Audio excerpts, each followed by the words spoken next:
Le coach ne veut plus, vous voulez plus répondre à nos questions? Dai, sei una bella, dai, sei brutta no. C'est une belle question, Voilà. sinon non.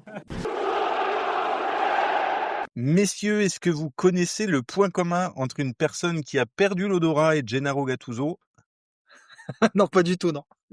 Il risque fort de ne pas sentir le doux parfum de la prochaine Coupe du Monde. Bonjour à tous et bienvenue dans le 11e épisode de Retour du Stade. C'est toujours la trêve internationale, donc on se divertit un peu comme on peut. Merci Rino, on ne t'oublie pas malheureusement. Et avec moi pour ne rien rater de toute l'actualité de l'Olympique de Marseille, vos trois chouchous, Younes, Opti et Marwan. Comment ça va, messieurs? Salut tout le monde. Bonsoir à tous. Bonsoir à tous, Très ça va bien. super. J'espère que c'est le cas de tout le monde ici aussi. Très bien. Est-ce que ça regarde des petits matchs là pendant la trêve ou est-ce qu'on rattrape des films, on fait complètement autre chose? De mon côté, moi, j'ai regardé Nigeria-Congo Pareil. récemment parce que voilà, pour la tâche au continent africain, même si voilà, mais Pour, sinon globalement. pour l'odeur du sang, dis-le. Pour tout l'odeur du simplement, sang. Marwan. Pour Fiston Mayele notamment, qui s'appelle Fiston et je trouve ça très drôle. Mais sinon, sincèrement, le travail international, moi, ça me gave un petit peu, donc pas trop, Perso, plus trop d'attache. Ouais. Perso, je suis les résultats, mais je essaie de pas regarder de match. Ça me fait vraiment du bien de couper. Mais j'ai regardé quand même les 30 dernières minutes de Nigeria-Congo, plus la prolongation et la légendaire séance des tirs au but. Je vois Et que je suis pas la salienne. Je regarde les matchs, les matchs du Maroc aussi, pour le coup. J'ai regardé seulement Nigeria-Congo et j'ai raté l'odeur du sang parce que j'ai pas pu voir la prolongue et encore moins les tirs au but. Donc j'ai perdu 90 minutes. Tu t'es fait vraiment la plus belle partie. Alors, j'ai regardé le combat sans avoir le KO. Et quel combat. Messieurs, pour commencer un petit peu ce podcast qu'on va faire un peu différemment de d'habitude, trêve internationale oblige, on va aborder un petit sujet un petit peu plus large sur cet épisode-là. On enregistre le mardi en plus, alors c'est délicat pour nous de nous projeter véritablement sur Nice et encore moins sur Newcastle.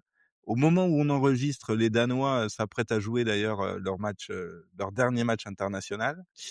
Mais avant d'avoir le gros du débat du jour, comme chaque semaine, petite question du public.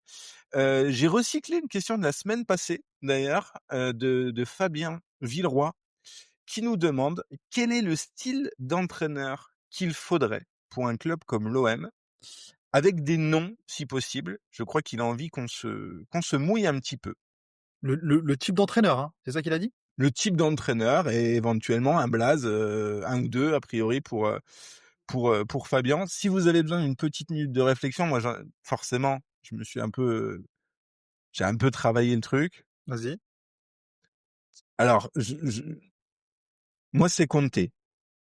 Ok. Conte, ok, pourquoi? Parce que il rassemble en lui-même les deux sentiments que j'éprouve le plus avec l'Olympique de Marseille depuis 15 ans. C'est-à-dire, d'une part, l'envie de voir ce club gagner, parce que où va Conte, le club gagne, et de voir ce club aussi exploser complètement, parce que où va Conte, après la victoire, il y a toujours une explosion. Donc vraiment, c'est la première idée qui m'est venue quand j'ai lu la question de Fabien. Après, il y en a d'autres évidemment, mais celle-là me paraissait particulièrement sexy. Tu partages ce doux rêve avec notre ami Alba qui milite depuis des années pour voir Conte à la commanderie. C'est pas mon copain pour rien. Qu'est-ce que t'en penses, Younes? J'espérais que vous alliez répondre avant parce que je vais passer pour le fanboy, mais moi, Roberto De Zerbi, c'est exactement le coach. Ah, quelle surprise, tiens. mais par contre, étaye parce que c'est intéressant. En vrai. Pourquoi est-ce que toi tu kiffes, tu vois? Justement, en fait, pourquoi je l'aime bien? Alors déjà, avant qu'il arrive à Marseille, je faisais pas partie de ses fans. De manière transparente, je suivais de loin ce qu'il pouvait se dire sur lui quand il était à Sassuolo, quand il est parti au Shakhtar, quand il était à Brighton, etc. Mais j'ai jamais eu réellement l'occasion de vraiment suivre ses équipes et je le voyais juste par bribes, les séquences collectives qu'on pouvait voir sur Twitter, je suivais le personnage de loin, etc. Et honnêtement, j'avais pas réellement d'affect pour lui particulier. Je voyais bien que ses équipes jouaient bien par séquence sur ce qu'on voulait bien nous montrer, mais c'était pas le type d'entraîneur qui me faisait particulièrement rêver. Donc quand il est arrivé, j'étais content d'avoir un entraîneur qui a une réputation solide sur la scène européenne parce qu'il a bien fait ses jouer d'équipe avant, etc. Donc très curieux de voir. Et je me suis vraiment pris d'attachement pour lui pour 2 raisons. La première, c'est que je le trouve très, très clair sur la façon dont il veut jouer. Et quand je dis ça, je sais que ça peut sembler paradoxal parce que je crois qu'il y a beaucoup, beaucoup de supporters marseillais qui, après 1 an et demi, seraient incapables de définir la façon dont l'OM veut jouer. Mais même s'il n'a pas réussi à mettre en place tout ce qu'il a voulu depuis qu'il est arrivé et que certains peuvent blâmer le fait que ça puisse prendre du temps, qu'on ne voit pas sur une longue durée, etc. J'aime bien l'idée qu'il a essayé de mettre en place et la façon dont il s'y est pris. Et ensuite, c'est humainement. Déjà, le fait qu'un entraîneur parle de jeu aussi facilement en conférence de presse, n'élude aucune question, soit toujours transparent et honnête dans ses réponses, c'est quelque chose que j'apprécie beaucoup. Et je sais que là encore, les critiques qui lui sont faites sont liées à ça. Forcément, quand tu es honnête, quand tu réagis à chaud, que tu n'éludes aucune question, tu peux dire des choses qui ne sont plus vraies quelques heures après, tu peux dire des choses sous le coup de l'émotion, etc. Ça, pour le coup, j'ai plus facilement, comment dire, de tolérance ou de seuil d'acceptance par rapport à ça que des entraîneurs qui sont spécialistes de la communication. Et je prends un exemple, Rudy Garcia, par exemple, qui est un entraîneur que j'ai détesté humainement, vraiment. Tu sens que toutes les réponses sont calculées, tu sens que tout est dit pour servir son propre intérêt, etc. En fait, la combinaison du personnage plus ses principes de jeu et ce qu'il veut mettre en place font que, pour moi, c'est un entraîneur qui colle parfaitement à ce que j'ai envie de voir quand je supporte l'Olympique de Marseille. Au petit. J'aurais espéré que tu répondes avant moi. L'idée de Max est top. Conte, je pense que sur le principe, tout le monde a un rêve pour voir le mariage se faire. Mais proposer un nom, je pense que ça dépend tellement de la temporalité, de ce que tu as à disposition sur le moment, de la forme de l'OM, de multifactoriel. Mais je vais donner une réponse très simple. L'homme qui n'a que gagné à l'Olympique de Marseille, qui n'a connu que ça, et qui, si jamais il revient, ne connaîtra que ça parce que sa vie s'est gagnée.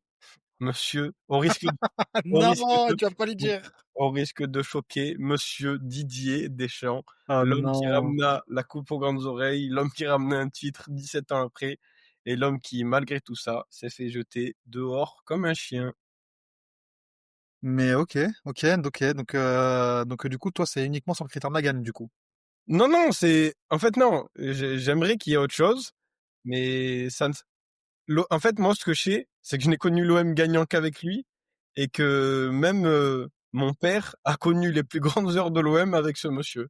Alors moi, je respecte ce monsieur qui, tous les bonheurs avec l'Olympique de Marseille dans ma famille ont été ramenés à travers lui. Et Monsieur Deschamps, bravo, merci, et qui sait, à plus tard. Ok. Tu penses vraiment? Tu crois Non, vraiment qu'il y a un scénar où... Moi, déjà, je pense qu'il n'y a pas un scénar où il revient, où il reprend un club en Europe. Mais Moi, peut-être je me trompe. ouais. Mais j'espère pas en plus. Enfin, non, je l'OM, parce pense que pas. Je dis ça juste pour le rendre hommage et parce que je suis incapable de répondre à la question, en vrai. Je pense, je pense la même chose que toi, Max, il y a peu de chance, mais dans le foot, il faut jamais insulter l'avenir, donc. Et Il je a pense tout à perdre. Et je pense qu'il aime tellement le foot et je pense tellement l'OM que en fait, c'est impossible de dire que ça n'arrivera jamais, tu vois. moi, je le vois très bien au FC Nantes avec Kita. Petit feeling perso. Voilà. Monsieur- Alors, je veux bien qu'on ne le veuille pas à l'OM, mais qu'on rabaisse Monsieur Deschamps au FC Nantes après tout ce qu'il a accompli dans le Ah foot. non, mais Un peu de tenue. franchement, franchement, au petit, moi, je me demande quel gros club européen va aller le chercher, hein. Je pense qu'il y a peu de gens qui sont dupes sur, je pense, sa compatibilité avec le football de club en 2025. Après, à voir, hein. Moi, je demande qu'à être, enfin, je demande pas forcément, mais je me dis simplement que ça me paraît improbable, quoi, sur le papier. Après, bon, je me permettrai pas de dire que je connais mieux le football que Didier Deschamps, quoi. Sinon, pour répondre à la question, bah écoute, moi, mon entraîneur idéal à l'Olympique de Marseille, c'est Luis Enrique. Il est au PSG. Il est, il est au PSG. Pourquoi? Bah déjà parce que je pense que actuellement c'est le meilleur entraîneur du monde. Sur la forme, hein, je pense que Pep Guardiola est le meilleur entraîneur de l'histoire. Ça, il y a pas de, il y aura peut-être pas trop de controverses là-dessus. Quoique on peut en parler, et même moi je suis pas sûr de tenir cet avis, mais en tout cas Luis Enrique, pourquoi? Parce que c'est le football que j'aime, c'est un mélange de protagonisme, d'intelligence, de verticalité, et en même temps d'horizontalité. C'est quelqu'un qui je trouve vraiment exceptionnel, que ce soit sur le terrain ou même en dehors, parce qu'il incarne en tant qu'homme sur certains sujets. Et en même temps, je trouve que c'est quelqu'un qui est animé tout en restant froid. Et je pense que Marseille a avant toute chose besoin de quelqu'un qui sache en fait dompter la lave, parce que Marseille est un volcan. Deschamps, je pense qu'il a essayé de le faire. Malheureusement, le contexte à l'époque, il était trop difficile pour qu'un seul homme puisse le faire. Je pense qu'on sera tous d'accord là-dessus. Mais je pense que quand tu as une ville comme Marseille, tu as besoin d'un peu de sérénité à la tête de l'équipe. Et je pense que Luis Enrique, pour le coup, incarne tout à fait cette volonté de folie, entre guillemets, hein, parce que son jeu, c'est pas l'anarchie du tout, mais en tout cas de beaux jeux, de résultats et de culture de la gagne qu'il faut à Marseille. Et je pense aussi que paradoxalement, Marseille se dit comme indomptable, mais en fait ne demande qu'à obéir à un commandant. Ne demande qu'à obéir à un commandant, et on l'a vu ces dernières saisons. Par exemple, quand Igor Tudor, quand ça allait bien, c'était très dur au début, mais quand ça allait bien, il était très peu remis en question. Il y a eu quand même quelque chose qui a été fait avec le public sur certains moments qui était intéressant à voir, et que finalement par la suite on a vu que à chaque fois on cherche un homme providentiel à l'OM, et que la figure de l'entraîneur elle a quand même pris une place centrale, et c'est pas pour rien, je pense, que l'OM cherche à s'incarner à travers des hommes plutôt qu'à travers uniquement son public, et je pense que ce club fonctionne très bien comme ça, et je pense que c'est aussi ce qui est complètement complémentaire en fait avec la ville, une ville qui demande à être domptée, et je pense qu'à Luis Enrique ce serait un entraîneur intéressant là-dessus, mais je comprends complètement le choix Antonio Conte, même si pour moi ce serait pas mon entraîneur idéal, parce qu'effectivement ça explose à la fin. Mais dans l'esprit, je comprends complètement. Voilà. Tu trouves qu'avec Igor Tudor, justement, il y a eu cette connexion avec le public? J'ai le sentiment, moi, qu'il y a eu un raté. Clairement.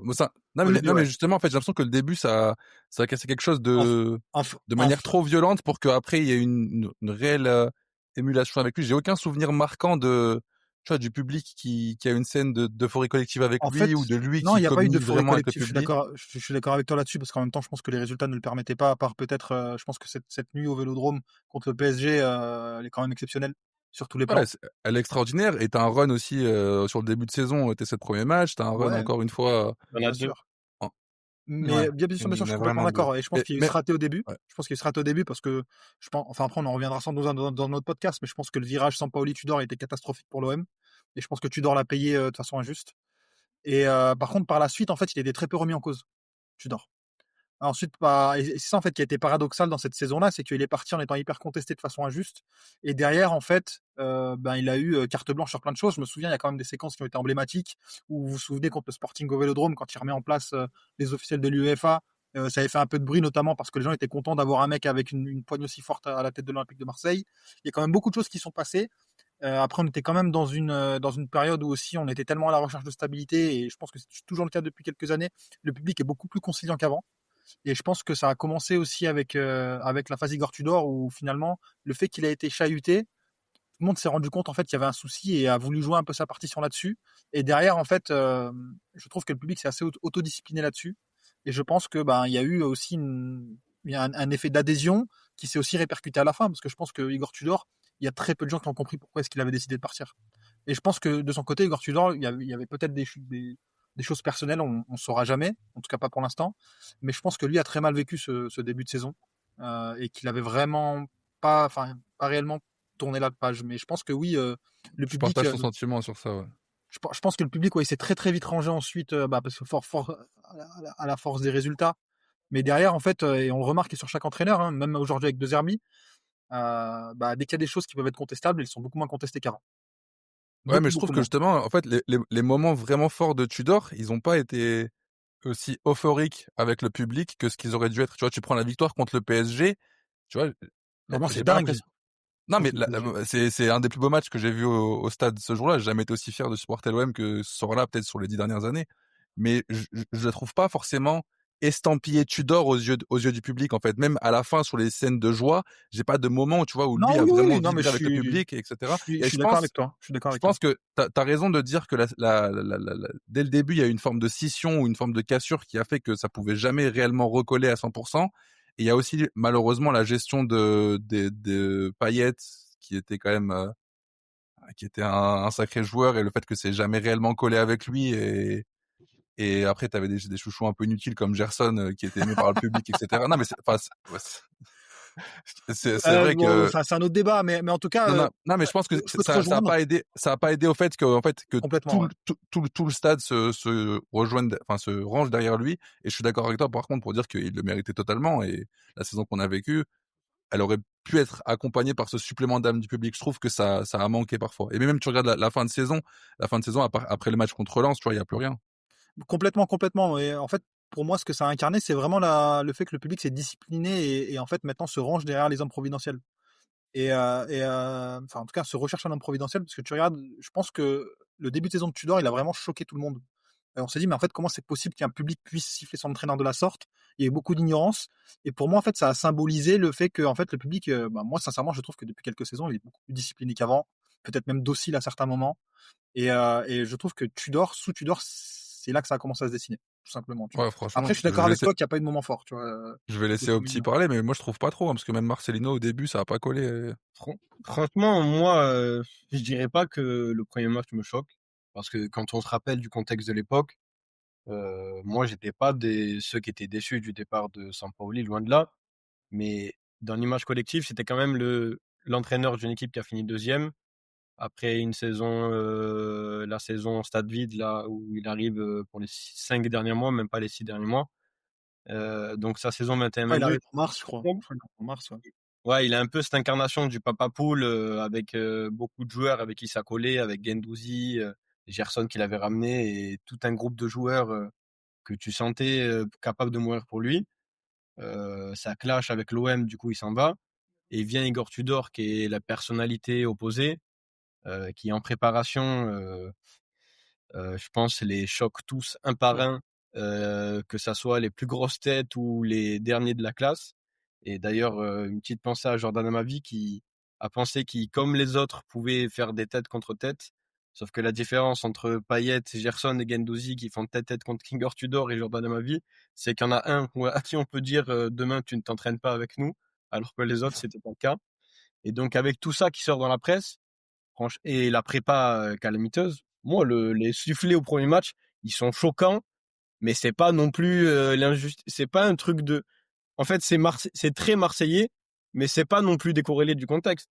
Et après, Non, mais Pardon, clairement, juste après, personne ne dit le contraire. Hein. Moi, je suis d'accord avec toi là-dessus. juste un petit point aussi, le Marseille-Milan a vraiment fait beaucoup de mal. C'est le dernier match de prépa au Vélodrome. Ouais. Franchement, j'ai jamais vu une bouse pareille ouais, le Marseille-Milan, au Vélodrome. il est minable. On est insipide. Enfin, vraiment, en fait, tu comprends absolument rien à ce que on a vu ensuite Igor Tudor après. Enfin, je sais même pas quoi dire de ce match-là. C'est pas un match raté, c'est un match où tu as juste été Ouais. transparent de A à Z. Et donc, Mais pour la petite anecdote, moi parce que j'ai pas la chance de descendre tout le temps à Marseille, et ce fameux Marseille-Reims, moi j'y suis. Et justement, tu parlais d'Alba, je suis sur le parvis avec Alba avant le match, et l'ambiance elle est bizarre parce que alors je dis pas que tu crains Reims, mais t'es encore sous le choc des infos qui sont sorties, sous le choc du match contre le Milan qui était assez infâme dans le contenu et dans le score. Et en fait, moi je justifierai jamais parce que je pense que les sifflets ils ont été je ouais, c'est pense que délirant. les sorties dans la presse et le jeu de pouvoir a fait que on a mis Tudor dans l'embarras tout de suite. Et d'ailleurs, lui s'en est moyennement caché d'ailleurs, mais il a su rester droit dans ses bottes, dans ce qu'il a demandé aux joueurs. Donc rien que pour ça, chapeau sur ce coup-là. Mais l'ambiance ce soir-là, avant le match de Reims, en plus Reims était à l'époque considéré comme une équipe Une belle qui équipe. pouvait un peu emmerder les gros. Pas tout le temps, mais ça, tu sentais qu'il ferait pas top 3, top 5, mais tu te disais c'est une équipe qui était un peu installée en Ligue 1, etc. Bon. Et l'ambiance a été vraie. Je sais pas si d'autres étaient au stade ce soir-là. Ben pour C'était moi, bizarre. je pense que tout le monde Ouais, j'y étais. en livre, hein. Et c'est lui, et je reprends sur ça, pour moi, ça s'entend parce qu'il est l'incarnation de ce que tout le monde pense être un virage raté. Sauf que au bout de 25 minutes de jeu, c'est fini.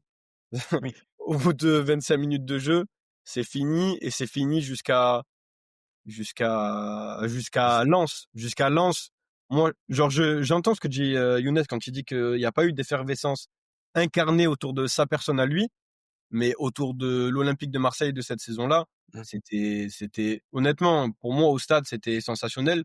Et je me rappelle du 3-0 contre Paris au Vélodrome, où après le stade, ils font le tour des 2 virages, l'équipe, et Tudor, ou je sais pas s'il venait ou s'il rentrait direct au vestiaire. Mais ils sont acclamés par les 2 virages parce que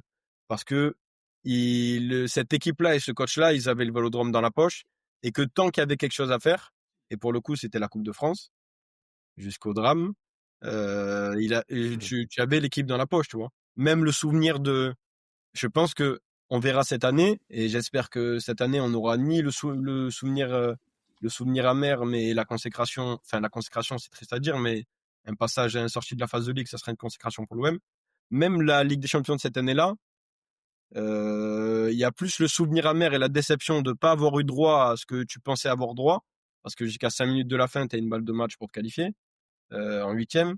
Donc je pense que vraiment il a eu le soutien, peut-être pas incarné à travers sa personne comme le dit Younes, mais je crois pas qu'il y ait une certaine défiance du public au Non, vélo. non, pas une défiance. En fait, c'est juste, j'ai un sentiment d'un rendez-vous manqué. En fait, ce qu'il a proposé et ce qu'il a offert, ça n'a pas été soutenu aussi fort que ce que ça aurait dû être. En fait, c'est ça Bah, que. sur ça, moi je trouve qu'il a été soutenu quand il l'a proposé, mais c'est juste qu'à la fin, t'as un bon quart de saison qui est miteux en championnat.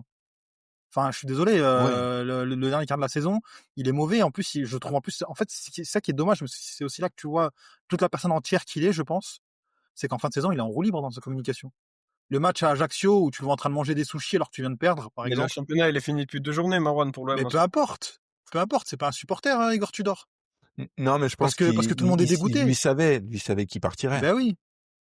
Ben Non, oui, mais il sait qu'il va partir et le match a pas d'enjeu, tu vois. S'il fait ça après Lille mais ou tout le monde est après dégoûté Lens, après le match. Tu te souviens de la sortie de Guendouzi, que je trouve d'ailleurs mauvaise en plus. dégoûté, je sais même pas. Marwan, le match avait pas, enfin, à part l'argent que rapporte 3 points en Ligue 1, ce qui doit Mais être tu te 44. souviens ce qu'il dit Guendouzi ou pas? Après le match. Il allume le vestiaire. Il dit s'il y a des gens qui veulent, en gros, il dit un truc dans le bouche, paraphrase. S'il y a des gens, en gros, il y a des gens qui courent pas, il y a des gens qui font pas les efforts. En gros, à l'OM, c'est pas possible, tu vois. Il dit ça dans le micro d'après match. Guendouzi. Ouais.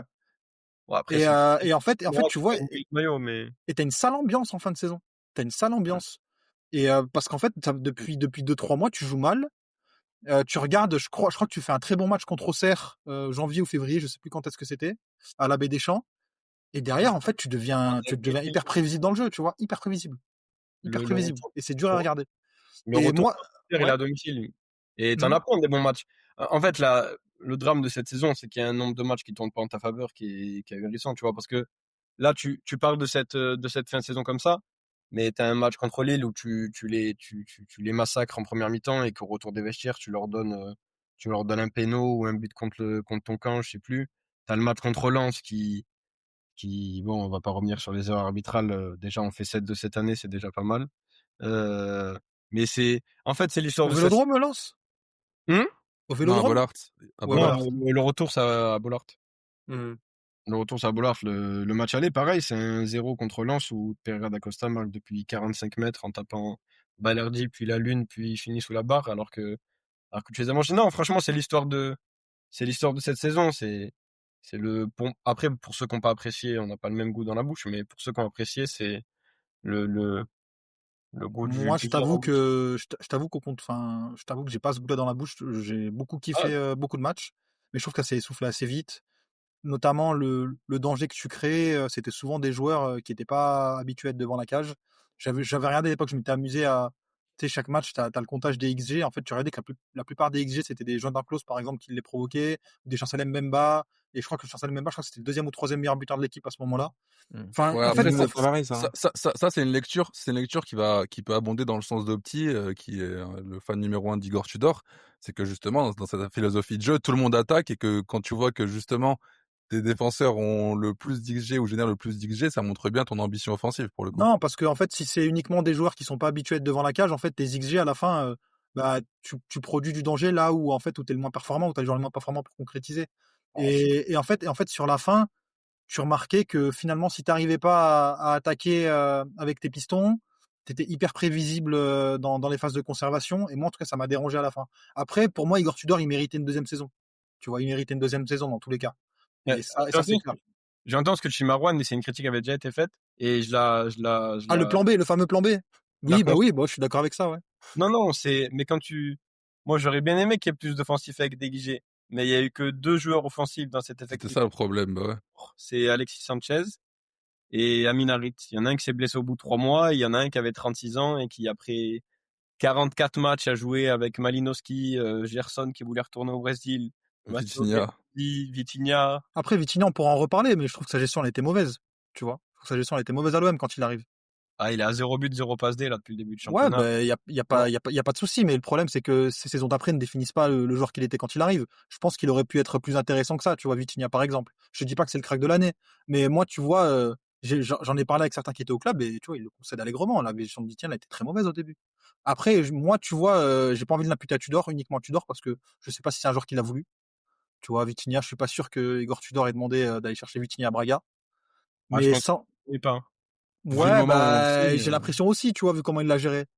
Mais du coup, derrière, il y a un souci, tu vois. Il y a un souci. Mais bon, on va pas faire l'émission du Igor Tudor ce soir. Je pense qu'on aura. Non. Non, je pense mais qu'on aura pardon, l'occasion juste de le du faire. coup pour boucler la boucle avec mon propos initial sur pourquoi j'aime autant Deserbi aussi, c'est qu'en fait j'ai vraiment le sentiment qu'il a réussi à rentrer dans la tête des joueurs et en fait ce qui me dérange, pas ce qui me dérange, mais ce qui me rend un peu chafouin ou plus sur la réserve avec des entraîneurs comme Tudor ou comme Conte qui ont un côté un peu dictateur et ça passe ou ça casse pour le coup.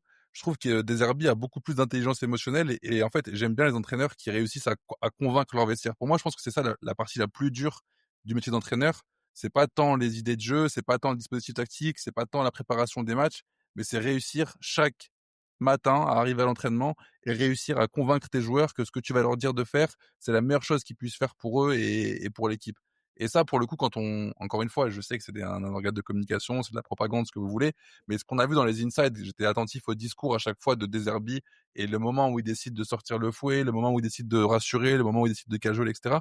Je trouve que à chaque fois, il était relativement juste et j'ai le sentiment que côté joueur, son message passe toujours.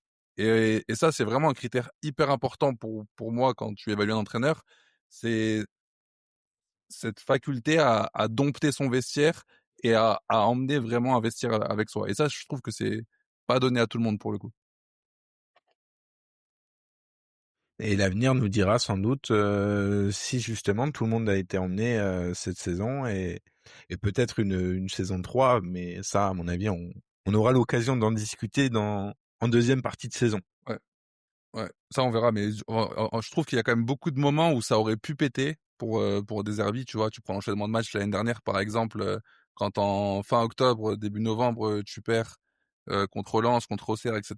Pardon, j'ai trop fait la cerise avec contre Lens justement, mais contre l'enchaînement ou juste avant où on perd contre Auxerre. C'est typiquement le genre de séquence où si t'as pas réussi à convaincre les joueurs correctement, ça pète, tu vois. Les résultats vont pas dans ton sens. Les premières infos commencent à sortir dans la presse. Chacun alimente un petit peu ses circuits, etc. Et c'est comme ça que tu perds un vestiaire très souvent pour le coup. Et je trouve que ça aurait pu casser à ce moment-là et il a réussi à redresser ça.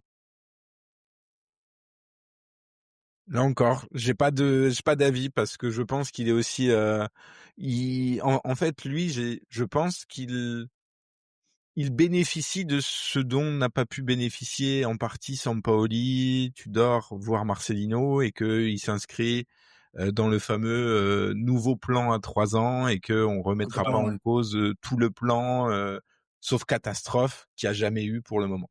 Mais complètement. Et j'ajouterais aussi un autre truc, c'est que pour moi, pour faire ce que Tudor a fait, c'est que t'as forcément un vestiaire convaincu en fait. T'as forcément un vestiaire convaincu, sinon tu pouvais pas tenir sur la durée comme ça. Et surtout, il y a un bémol aussi. Pardon, mais t'as pas tenu sur la durée, Marwan. Justement, c'est ça le problème. Il est parti, c'est lui qui a décidé de partir. Ouais. De quoi? C'est lui qui a décidé de partir. Après, Tudor ne. Ouais, mais la saison, elle est finie en mi-avril avec Tudor. Bah, justement, pourquoi elle est finie mi-avril? Non, mais parce que tu après, c'est la saison, quoi. Après, c'est ce qu'il a produit. T'as raté Lens et t'as raté Annecy, et derrière ça, on se mange. Ouais, mais tu les rates pas parce que tu les rates pas parce que ton vestiaire il te lâche ou parce qu'il est pas convaincu, tu vois. Tu les rates parce que ce que t'as produit c'était insuffisant à ce moment-là, quoi. Un petit peu parce que dans le moment où t'as besoin du 13e, 14e, 15e du début de saison, pour le coup, ces jours-là, tu les as perdus en septembre. Donc, en fait, ouais, mais du coup, c'est pas de sa faute, ça. Avec un 11. Bah si, justement, il a forcé avec un 11 pour le coup. et il a perdu beaucoup de joueurs en route, tu vois, un joueur comme Payet, comme Gerson, etc.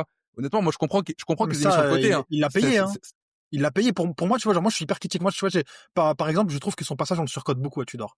Mais je suis désolé, les Tudor et les Payet et les Gerson, il les paye, en fait. Parce que lui, il les a pas demandé, c'est pas le type de joueur qu'il veut. Et il arrive avec un effectif qui est fait pour Sampaoli. Et derrière, c'est pas du tout sa manière de fonctionner. Donc, forcément, il doit gérer ça. Tu vois ce que je veux dire? C'est pas de sa faute, Et on Tudor. aura peut-être l'occasion à un moment donné, quand on reparlera de Tudor, de parler du mercato d'hiver.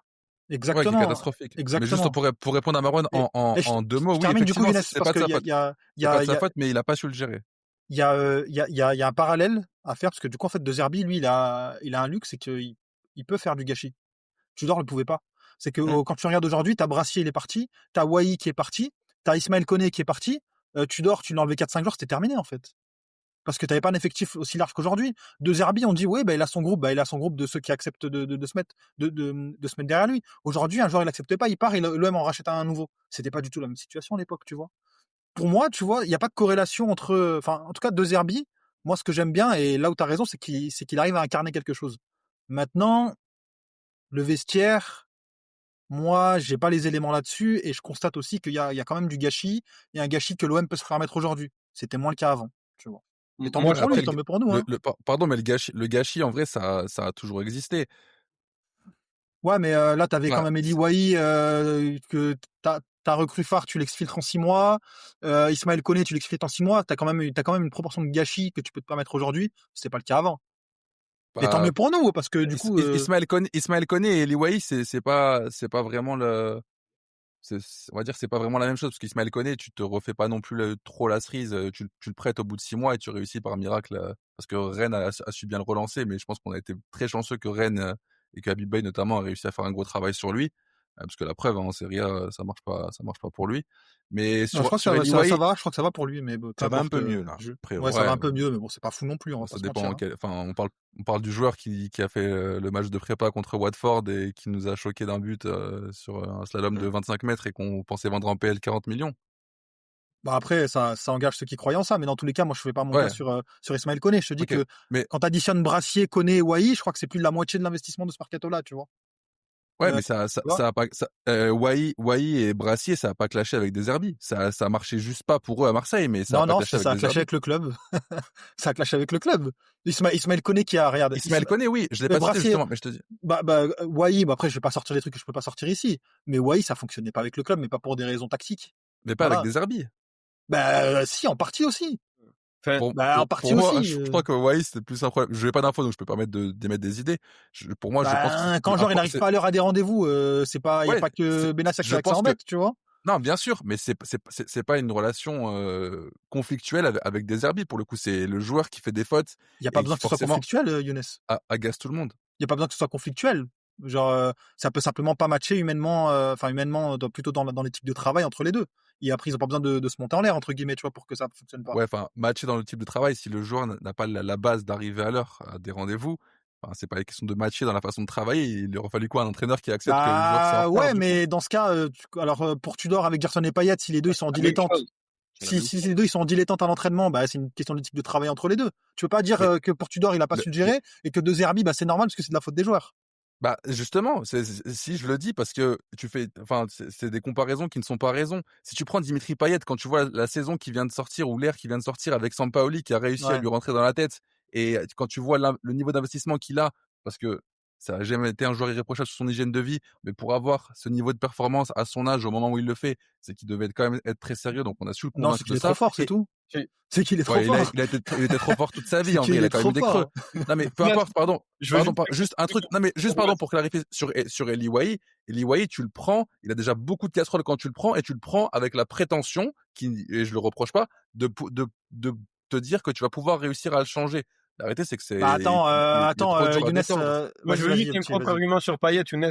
C'est que moi, je veux bien que Sampaoli ait réussi quelque chose d'admirable en le faisant jouer au foot 1 an. Et encore, pour moi, sur la saison 21-22, il n'y a que 6 mois.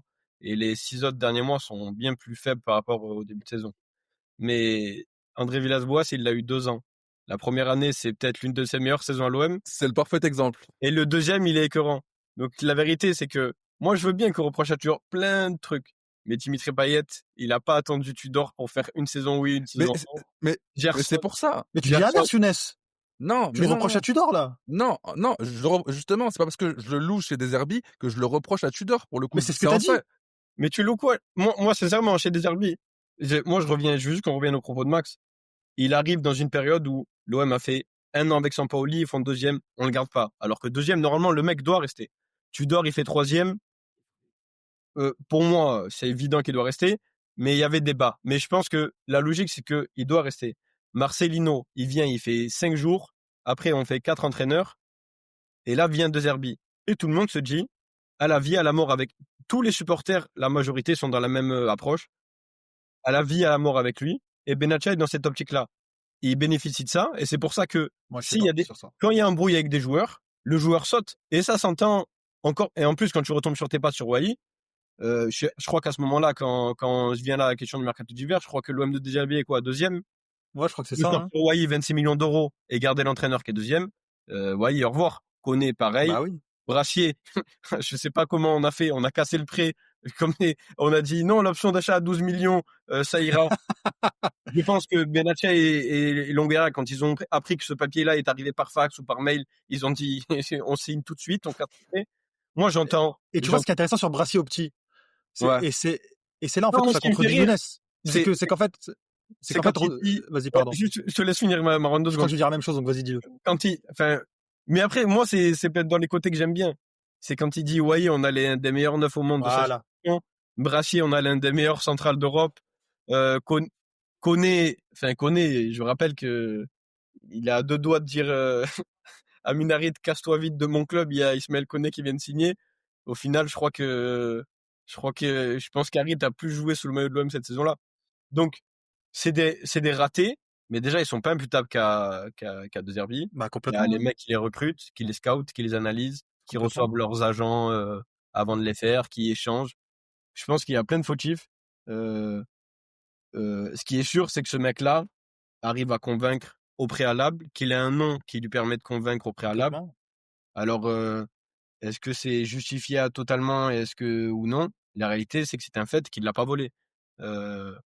Mais on peut pas tout enjoliver, quoi. Quand tu dis qu'avec le vestiaire ça marche parce qu'il fait deuxième.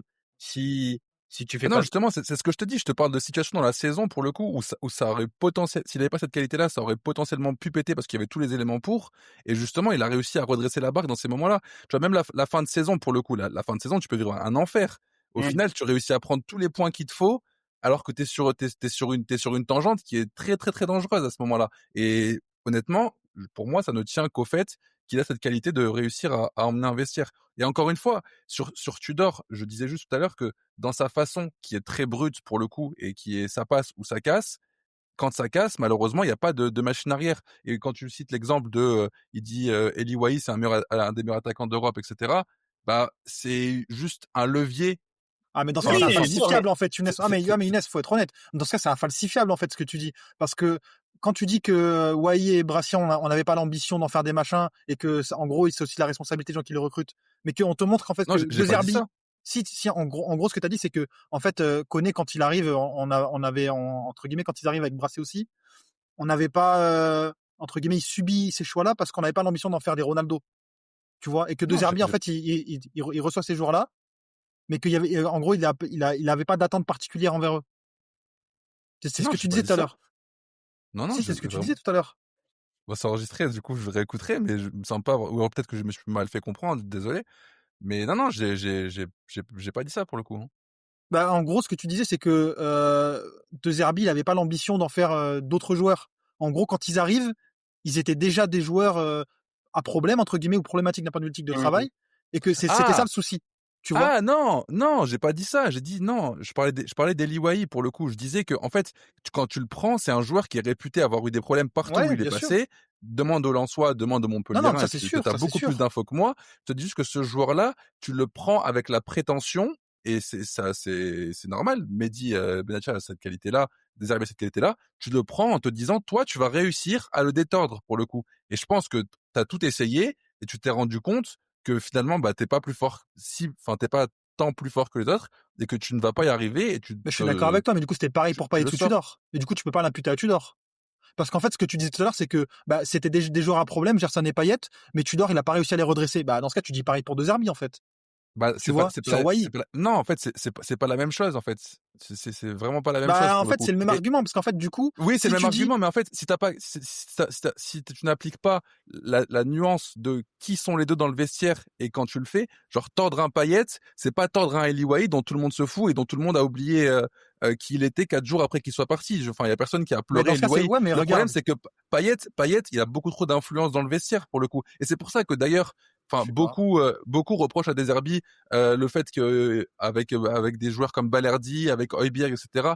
Peu importe les matchs qu'ils font, peu importe les séries qu'ils peuvent traverser, et toujours de leur côté, c'est que c'est des joueurs, on peut dire c'est des joueurs qui comptent double. C'est des joueurs, si tu les perds, tu ne perds pas que la valeur intrinsèque du joueur, mais tu gangrènes quelque chose dans ton vestiaire qui sera très mauvais. On a changé 15 fois d'effectifs quand même ces dernières saisons, et les résultats étaient là, tu vois. Moi j'en sais rien, c'est des joueurs. Moi je pense pas qu'il y ait des joueurs indispensables à l'OM aujourd'hui. Peut-être c'est pas des joueurs indispensables. Mais regarde, c'est pas indispensable.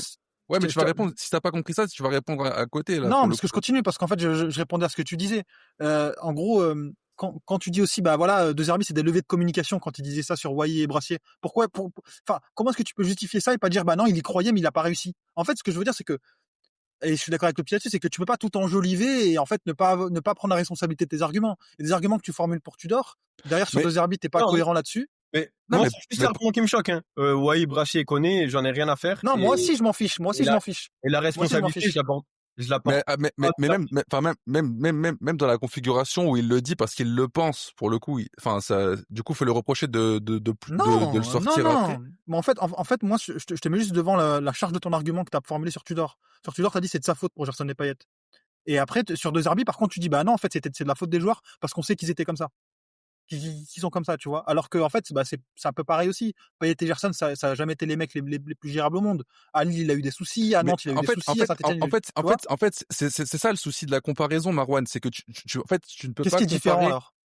La différence, c'est le poids du joueur. En gros, de qui tu te permets de te passer, pour le coup. Ne pas être capable de lire un vestiaire, ne pas être comprendre, de lire la dynamique du vestiaire et de trancher dans le vif comme ça, pour le coup, c'est ça que je reproche à Igor Tudor. Sur Dimitri Payet, je veux bien entendre que le joueur est parfaitement condamnable, et ça me pèse de dire ça parce que je l'aime vraiment et c'est un des joueurs qui m'a plus fait vibrer. Mais ce joueur-là, s'il ne convient pas à ton système, tu dois trouver la forme ou l'intelligence pour pouvoir ne pas l'acculer autant, parce qu'il est capable de te pourrir un vestiaire, et Dieu sait qu'il l'a fait à Marseille. Et la différence avec... Il l'a fait à moitié. Et c'est exactement... Il a essayé, mais au final, il a pas réussi. Ça, c'est facile de le dire, parce que pourquoi tu dis qu'il a pas réussi?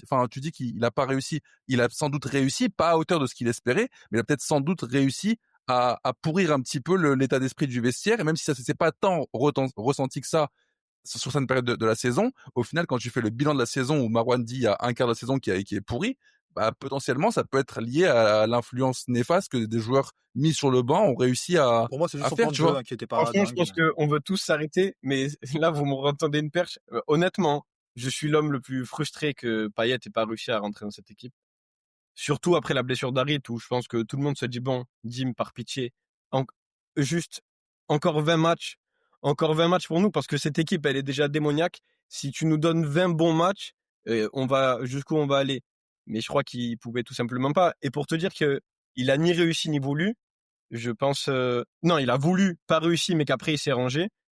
Je pense que quand il fait l'interview avec Smaïl Bouabdella et qu'il dit, tu joues plus trop après la saison que t'as fait l'année dernière, et qu'il dit, mais il est pas fou, le coach. Parce qu'à ce moment-là, je crois, l'OM vient d'enchaîner 6 victoires. C'était quand déjà? Je me souviens de cette interview, elle était importante. C'était quand déjà dans la saison? C'est octobre ou machin, tu vois, la machine est lancée. Et je repense à un autre truc, c'est que on sait tous que Guendouzi était le fils spirituel de Sampaoli, qu'il est dans les frondeurs. Et après le match contre Auxerre, qui est, je crois, la 6e victoire de suite en conférence d'après-match, il dit non, on a eu du mal au début, on joue pas comme l'année dernière, mais ça y est, la machine est lancée et maintenant on est un rouleau compresseur. C'est des mecs là. Franchement, je pense que il y a beaucoup de joueurs qui ont essayé. On a eu le bon poids de nouvelles recrues, tu vois, Chancel, Klose qui fitait bien, et Sanchez, à qui tu fais pas, un mec à qui t'expliques pas, on va abandonner l'entraîneur au bout de 2 journées, le mec il comprend pas. Bon, déjà il rentre, l'équipe gagne tous les matchs, donc ça aidait bien. Mais je pense pas qu'il ait perdu son Je pense que c'était plus facile de lâcher en fin de saison quand il y avait plus d'enjeu, tu vois, où plus personne a envie de même faire semblant après Lens ou après Lille. mais je pense honnêtement il s'est pas battu contre un vestiaire toute la saison. Genre, Je suis d'accord, ouais. je lui donnerai Non. pas cet argument-là, tu vois. Je pense pas qu'il ait fait face à un mauvais vestiaire. Je pense que même les relations de l'été, je pense qu'elles sont tout à fait humaines, tu vois. En fait, au final, je comprends l'incompréhension qu'on a là pour le coup, c'est qu'il y a plusieurs débats qui ont été mélangés. Quand j'ai pas dit que Tudor avait totalement perdu son vestiaire, j'ai dit que en fait le moment de la saison pour le coup où tu commences à t'essouffler, ou quand tu joues contre Annecy, contre Lens, t'es déjà dans une période où tu produis moins et c'est normal.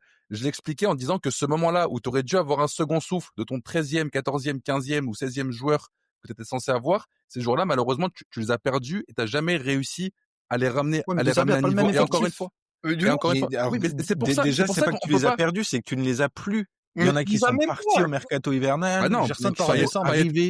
Payet et Gerson, ils sont Gerson, il encore part en là. décembre. Ouais, Gerson, il part en c'est un décembre. milliard. Mais Gerson, il part en décembre. Younes, on fait Par rentrer 20 Mug décembre, je contre crois, un truc comme Annecy, ça. qui est Mug, contre Annecy, on fait rentrer Mug, genre, Tudor, il se retourne sur le banc, il voit François Régis, il dit, bon, c'est lui le 16e, ben, vas-y. Allons. Deserbi, lui, peut se Tente permettre un ça, tu vois. truc, tente un centre raté et égalise. Et mais Marouane, en fait, quand tu dis De Zerbi, il peut cette année. Et l'année dernière, là, cette année, sans blessure, il a un bel effectif. Et d'ailleurs, il le gérait très bien. Mais l'année dernière, il a Ouais, pas. mais c'est que l'année dernière, t'as quand même un meilleur effectif que la saison de Tudor. mais en fait, c'est pour ça que Après, moi, tu je peux pas, tu peux Ouais, pas franchement, faut le- tu peux pas faire un faut le parallèle payer. strict entre les deux parce que forcément, les deux n'ont pas les mêmes outils, les deux n'arrivent Non, pas je fais dans pas la un même parallèle santé de strict, l'OM, c'est juste que etc. ton argument, il est incohérent puisque tu l'imputes à Tudor, mais sur Deserbi, je suis désolé, quand tu vas recruter Eli Wahi 25 millions d'euros, que c'est ton buteur star, bah, il est aussi important dans le vestiaire. Je dis pas qu'il est aussi important Mais que il est Payet. pas important, il a aucun pouvoir d'influence, Eli Wahi. En Mais fait, tu rigoles en ou fait, quoi? Pourquoi il part en janvier, Eli Wahi? Justement, parce qu'il est trop important pour cirer le banc. Pour qu'un mec qui a 25 bah, millions d'euros, tu peux pas te le garder, justement. parce qu'il te coûte trop cher. Mais Oui, mais pourquoi? Parce qu'il est important, justement. mais Tu c'est vois? pas un leader de ton, mais non, quand je dis important dans le vestiaire, Marouane, c'est un leader dans le vestiaire, quelqu'un qui a une influence sur les autres. Tu prends un exemple comme Guendouzi. Guendouzi, c'est pas un leader de vestiaire. Guendouzi, c'est un suiveur. Je suis d'accord avec toi. Je suis d'accord avec Les toi joueurs, sur Guendouzi. en fait, Marouane, désolé, mais mon argument te semble incohérent parce que je l'explique mal ou il est mal compris. Mais ce que je t'explique, c'est qu'il y a des dynamiques dans un vestiaire à comprendre pour le coup. Et ce que je loue chez Deserbi, c'est que lui a réussi à les comprendre pour le coup, alors que Tudor n'a pas réussi à comprendre la dynamique de son vestiaire, à mon sens, pour le coup. Et je lui impute pas, parce que c'est pas parce que je mets en avant une qualité de Deserbi, c'est pas donné à tout le monde d'avoir cette qualité-là, pour le coup. Et encore une Ouais, fois, mais, je reprends l'exemple, l'exemple de Deserbi pour finir, mais regardez sa façon de gérer des joueurs comme Balerdi, comme Højbjerg, etc., qui sont pas des joueurs importants au sens intrinsèque de ce qu'ils apportent, c'est l'influence qu'ils vont avoir dans le vestiaire. Balerdi, c'est un relais hyper important, il fait partie de ces joueurs qui fédèrent avec les jeunes. Højbjerg, c'est la même chose. Il a recruté tous ses leaders, Deserbi. C'est normal. Il a recruté tous ses leaders. Tous les leaders de Deserbi, il les a recrutés. Donc s'il a un problème avec eux, c'est qu'il y a un souci.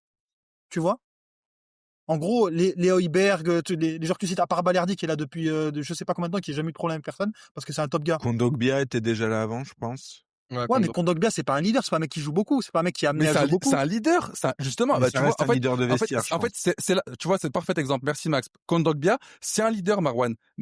Et quand on parle de leader, c'est pas sur le terrain, on s'en fiche du terrain. C'est ce qui se passe. Non, mais parce qu'il n'y a pas le choix. Peu importe. Non, mais on s'en fiche. Moi, justement, Opti, je veux pas qu'on parle de terrain. Je te parle de ce qui se passe dans un vestiaire, pour le coup. Et Kondogbia, c'est un leader du vestiaire. C'est un poids très important du vestiaire. C'est un mec hyper important dans le vestiaire. Ouais, mais je suis désolé, Deserbi, il a beaucoup plus aujourd'hui, la logique de Deserbi, ça marche avec un joueur, le jour, il part. Et il peut se le permettre. Et il peut se le permettre. Il peut se le permettre, tu vois, et tant mieux pour lui. Mais je dis juste, en fait, aujourd'hui, parler du fait que c'est un leader de vestiaire, oui, pour moi, il a des qualités pour incarner dans un groupe, mais en fait, moi, c'est juste ça mon argument. C'est qu'il y a des choses que tu peux imputer à Tudor, et d'autres choses que tu peux pas les imputer si d'ailleurs tu les excuses pour Deserbi, c'est tout, tu vois. Après, je pense qu'on fait un peu trop long, tu vois, sur ce débat, parce que c'est pas forcément utile. Mais en fait, c'est juste une cohérence, tu vois, dans l'argumentaire. Ça permet enfin, la transition est facile sur ce qu'on voulait faire sur le gros 3/4 d'heure là qui nous reste, et je vais te laisser la parole, Marouane, parce que je sais que tu peux pas aller au bout de ce 3/4 d'heure là, justement. Ouais. L'idée, c'était de se dire, on a vécu à certains moments des premières parties de saison sympathiques ces dernières années, et on vient d'en parler là pendant 3/4 d'heure, notamment en parlant de celle de Tudor. Comment on fait? Qu'est-ce qui manque à cet OM là pour avoir le moins de regrets possible. Ça veut pas dire d'attraper des titres ou autre, mais qu'est-ce qui manque au jour J? Et je vous avais demandé d'en travailler 2 entre guillemets, une sportive vraiment pure terrain et une en dehors du terrain. On va voir si on a le temps de mettre tous nos 8, je suis pas sûr. On fera un choix après. Mais de savoir ce qui manque pour que dans 3 ans, à la saison 4 de Retour du Stade, quand on parlera de la saison 2 de Zerbi, comme on parle là de la saison de Tudor, on n'ait pas cette réflexion de putain, il manquait pas grand chose, il y avait un peu le vestiaire, il y avait un peu ceci, cela, mais au final, bah, c'est une saison où tu prends rien et où t'as, pour le coup, au-delà de pas prendre de trophée, plus de regrets qu'autre chose. Qu'est-ce qui manque Et je te laisse sportivement à la l'OM? parole, Marwan, Qu'est-ce qui manque sportivement sur le aujourd'hui à l'OM? démarrage. Déjà, il manque un milieu de terrain. Je pense qu'on sera tous d'accord là-dessus. Et pour moi, c'est ce qui, enfin, encore une fois, on est quand même à un niveau assez jeune du projet de Zerbi. Et mine de rien, quand tu as un entraîneur qui est aussi exigeant dans ses principes de jeu et qui est aussi exigeant de partout, et tant mieux, c'est ce qu'il faut à l'OM. Il manque des mercatos, il manque un peu d'ancienneté. C'est vrai que là, aujourd'hui, tu as fait un mercato qui était quand même assez extensif, tu as les joueurs qu'il faut. Pour moi, et pour moi-même, encore une fois, si je ma réflexion, tu devais faire un petit peu mieux par rapport aux joueurs que tu avais, mais on va s'en satisfaire. Aujourd'hui, ce qui te manque sportivement, c'est des joueurs. C'est un milieu de terrain, c'est peut-être un milieu de terrain un peu plus offensif aussi. Aujourd'hui, moi, je pense qu'il te manque un milieu de terrain polyvalent dans le double pivot, tout simplement. Et je pense pas qu'il y a besoin d'aller forcément plus loin, même si l'actualité aujourd'hui nous montre qu'on a aussi besoin d'avoir des joueurs en vie. Déjà, des joueurs en vie pour jouer, ce serait pas mal parce que je trouve que aujourd'hui, l'influence des blessures, elle est quand même très importante, ou elle risque de devenir très importante. Et c'est ça, aujourd'hui, c'est là tout simplement où le bas blesse parce que là, on va sortir de trêve et je pense que le match de Nice nous donnera aussi quelques réponses. Mais euh, aujourd'hui, t'as qui? T'as qui? T'as Kondogbia qui revient de blessure. T'as peut-être Timothy Weah. T'as peut-être Balerdi. Le reste, allez, la moitié de ton mercato d'été, il est sur le flanc. Donc moi, j'espère juste qu'on va revenir à la normale là-dessus. Après, je vais laisser la parole aux autres et on abordera peut-être l'extra sportif ensuite, une fois qu'on aura débattu du sportif. Mais moi, c'est ce qui me vient tout de suite à l'esprit. Pour que la saison soit bonne aujourd'hui, ce qui me paraît indispensable, c'est un milieu d'impact. Un milieu d'impact dans le double pivot. Devant, on pourra en parler peut-être, un numéro 10, entre guillemets, je simplifie beaucoup en disant ça pourrait être utile, mais c'est pas non plus le rôle le plus important. Mais par exemple, bah voilà, un retour d'Ahmed Traoré, ça ferait aussi du bien. Donc, un milieu de terrain d'impact et des joueurs sur pied. Pour moi, c'est ça qu'il faut cette saison. Je reprends juste la parole avant de la laisser à Opti et Younes parce que moi, c'est un peu ce que j'avais noté pour la partie sportive. J'avais noté une recrue au milieu ou Geoffrey Kondogbia en forme. Alors ça fera peut-être un peu rigoler ceux qui se rappellent que je l'avais mis, je crois que j'étais pas le seul d'ailleurs, en bonnet d'âne il y a quelques semaines quand on a fait le conseil de classe des 2 premiers mois. Mais je suis à peu près convaincu que ça pourra pas aller au bout avec le double pivot actuel, ou en tout cas les doubles pivots actuels, sauf changement de statut pour Vermieren, ce qui a pas l'air d'être le cas sur ce qu'on a vu ces dernières semaines. Et t'as besoin, comme tu disais Marwan, d'un profil et technique et athlétique. Et en ce sens-là, comment? Un milieu moderne, quoi, en fait. C'est de ça dont tu as besoin. Un milieu qui est capable de mettre l'intensité physiquement, qui est capable de couvrir une grosse surface de terrain et en même temps de verticaliser, chose que tu n'as pas aujourd'hui dans ce compromis, tu vois. Bah, tu l'as, entre guillemets. J'ai envie de penser que tu l'as. Kondogbia sur le papier avec Kondogbia. Non, mais non, Max, franchement, enfin, Kondogbia, on voit bien que tu peux pas l'avoir, en fait. Parce que physiquement, il est pas là. En fait, moi, j'ai envie d'y croire. Mais tu vois, le bon Kondogbia. Alors, c'est pour ça que j'avais mis Geoffrey Kondogbia en forme ou une recrue. Dans le sens où si c'est pas le bon Kondogbia, et par bon Kondogbia, j'entends celui qui, lors du match du Real, bon, si on enlève sa faute d'adolescent sur le penalty, celui qui va justement te permettre de souffler quand la tempête gronde. Bon, il avait été très bon contre Lorient ces 60 premières minutes, mais c'était un contexte ultra favorable. Sur la durée, tu l'as jamais eu, Max. Kondogbia, malheureusement. Et en fait, c'est un peu ça. Et c'était ma conclusion du truc. C'est pour rejoindre ce qu'on disait la semaine dernière justement et qui a fait l'objet d'une capsule. D'ailleurs, merci à tous ceux qui ont joué le jeu sur les réseaux de nous donner un peu leur nom aussi du milieu de terrain qui pourrait nous faire step up par sa seule présence. Milieu de terrain de Ligue 1 qu'on pourrait avoir et qui pourrait nous permettre de faire step up. Moi, j'ai envie de croire naïvement, mais dans le fond, j'y crois plus à Geoffrey Kondogbia. Et je reprends mes notes là. J'avais marqué, ça permettrait de terminer son passage marseillais sur une note positive, parce que sinon, à l'heure des bilans, le sien sera extrêmement salé, malgré le talent indéniable. Bah, c'est simple, moi je le voyais en Arabie cet été. Je le voyais dans le golf, parce que moi je m'attends à plus grand chose. Le mec est blessé tout le temps. Je l'en veux pas, c'est comme ça, c'est son corps, il le subit. Sportivement, j'attends de le voir bon sur la durée. Moi je m'attendais à voir ce joueur-là quand il est arrivé. Contre le Pana, il fait une double confrontation qui est correcte, où tu as quelques actions, tu te dis, ah ouais, content d'avoir Kondogbia, qu'est-ce que ça va être quand il sera en forme? Et derrière, tu restes sur ta fin. Il fait une saison dernière que je trouve honorable en défense centrale. Mais en défense centrale, au milieu de terrain, tu regardes au Real Madrid, tu es obligé d'enlever une partie du match. Alors effectivement, on peut lui donner plus de temps, etc. Mais au nom de quoi? Parce que c'est quand même un gros salaire. Moi, encore une fois, je serais content qu'il soit ce genre-là, mais je m'attends à rien. Je m'attends à rien. T'en penses quoi, Younes? D'où une recrue obligatoire, du coup. D'une recrue Non, obligatoire. je suis d'accord. En fait, je suis au milieu de vous deux. Je comprends que si tu dois faire avec ce que tu as à disposition, bah t'es comme Max. Malheureusement, t'es obligé de nourrir l'espoir que Kondogbia va revenir en forme et va potentiellement être ce milieu de terrain qui, bien entouré, va pouvoir t'aider à combler le déficit.